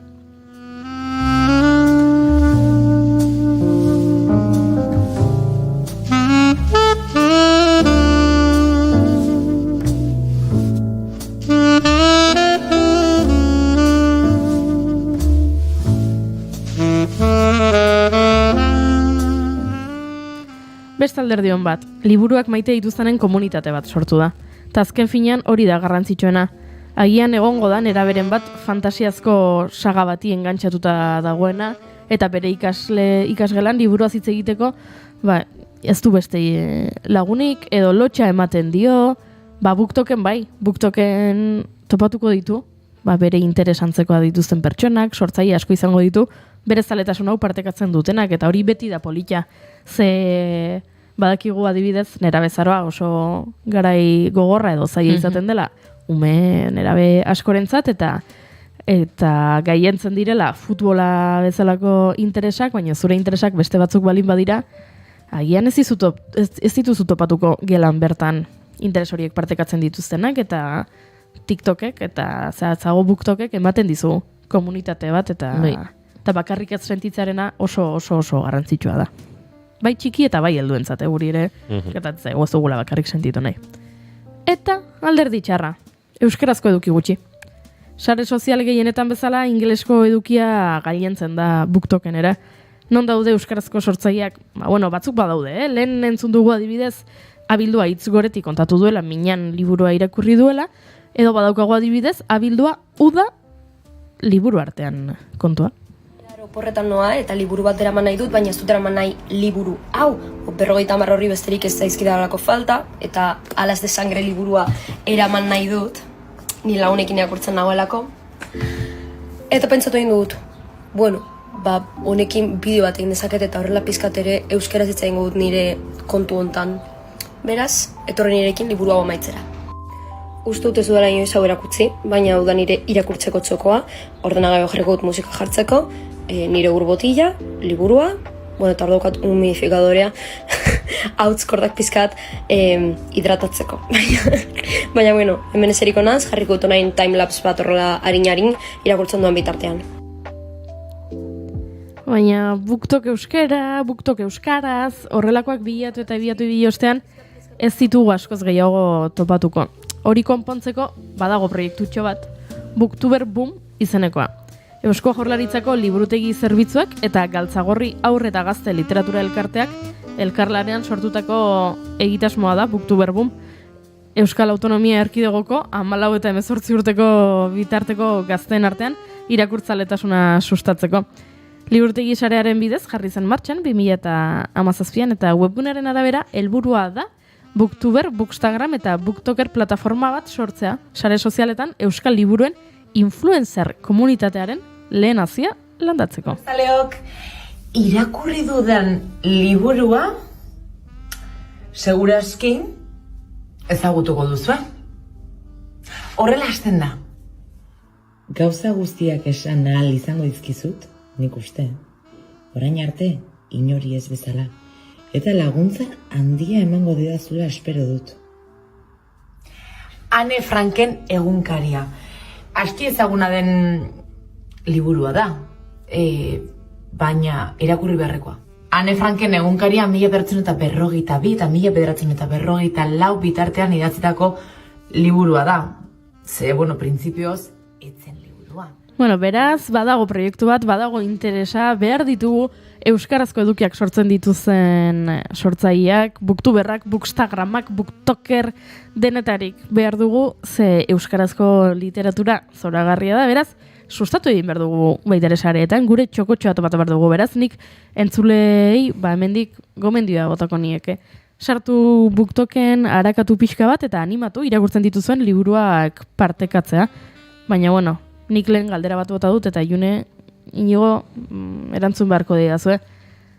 BookTok fenomenoaren zale edo hater zarete. Alderdi onak eta txarra kontatu ditut, Beraz, nahiko informazio baduzue erabakitzeko. Nik esan behar dut, nik TikTok kontsumitzen dudala, eta TikTokek zure, gustatzen zaizuna azkenean ematen dizu, eta nik BookToken banago, osea, nik BookTok kontsumitzen dut. Baina egia da, asko aserretzen hauela, batez ere, geroz eta gehiago edo geroz eta azkarrago irakurri behar hori, eta egia da, Espainiako TikTok alde horretan, orain ere beste, ez aserre bat edo, igual aserre bat da, gertatzen ari dena da, badaudela beste TikToker batzuk, orain arte ez dutena inoiz liburuetaz hitz egin, eta beraien betiko TikTok horriaz gain beste bat ireki dutela liburuetaz hitz egiteko, ikusi dutelako oraintxe bertan TikToken asko ari dela kontsumitzen BookTok alderdi hori.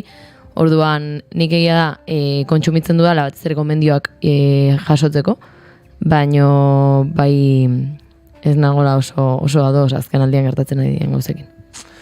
Ni kontra. Ara. Ez genuen, espero, Hau, sorpresa hartu dudana. Bai, egia da, nik ez dudala asko irakurtzen, eta beraz, errealitateak berak ez didela zuzenean eragiten. Baina, uste dut, zoritxarrez, aspaldi hontan gabiltzala konsumitzen populartasun, sare sozialetako publiko mota eta jarraitzaile kopuruaren arabera, musikarekin hori oso da nabarmena, sortzaile berrien artean, edo ezain berrien artean, Instagram faktore esanguratsuagoa da musika baino. Bai. Eta liburuekin uste dut BookTokek ere ara garamatzala, edo alderdi txarren artean hori uste dut nabarmena dela oso, ez? Egia da, lehen ere musika konsumitzeko moduetan beste influentzia batzuk zeudela, eta irrati bate jartzen bat zintun horrek eginte zintuela, eta baina bazegoen nolabait gomendio desinteresatu eta musikan errotutakoen indar bat. Eta orain, uste jendeak entzuten duela musika, jende batzuk entzuten dutela musika bat, musika batzuk, musika hori sortzen duena Instagramen ondo edo gaizki lortzen zaizunaren arabera, edo arekiko, ez dakit batzutan, inkluso pixkat paternalistak edo izan daitezkeen jarrerekin, ez eske oso moñoñoa da, edo oso auskorra da, edo oso ez dakizer, ez? Eta hor uste dut, meloi zaila daukagula. Duela gutxi euskal sortzaile pareat ikusi nituen nola kritikatzen zuten, edo, behintzat kritikoak ziren, eta ados nengon, publikoaren sariekin, jaialdietan, eta bestelako ekimenetan nola fan kopuruak eragiten zuen bertan, eta nire artean pentsatzen, baina zuek Instagram fenomenoak ere bazarete. Instagrameko zaleek ematen dizkizute Spotifyeko entzunaldiak eta sarrera salmentak. Beraz, eta fan horiek nondik iritsi diren eta nola, uste dut ere aztertzekoa dela. Beraz, ni BookToken kontra. Bueno, ni izango nahiz hemen alde egingo duena, alde ospe egingo dut, baina TikToken, BookToken alde egingo dut, ze behar genuen zerbait nerabeak berriro irakurtzen jartzeko. Datuak hor daude, azkeneko 4 urtetan gehiago irakurtzen dute gure nerabeek, euskal nerabeek behintzat, uste dut eragina duela BookTokek horretan, eta izu mainstreamera balin badijoa irakurtzaren hobia, eta niri etzait hain gaizki iruditzen, ze behartzuen, fokutsua. Eguerdiko mabiak ditugu, kafe hartzeko moduko musika zoragarria, hemen Jim Snidero eta Kurt Rose Winkelen Search for Peace honekin agurtuko zaituzte guentzuleok, June Romatet Ibarguren, besterik ezean datorren astelener arte. Astelener arte. Goiuriziza Arandia bihar arte. Aio. Eta zuek entzule plazar baduzue, hemen bihar eguerdiko goizeko barkatu, 10:00 izango gaituzue orain eguerdiko 12:00 informazioaren txanda hemen naiz irratian geratu hor.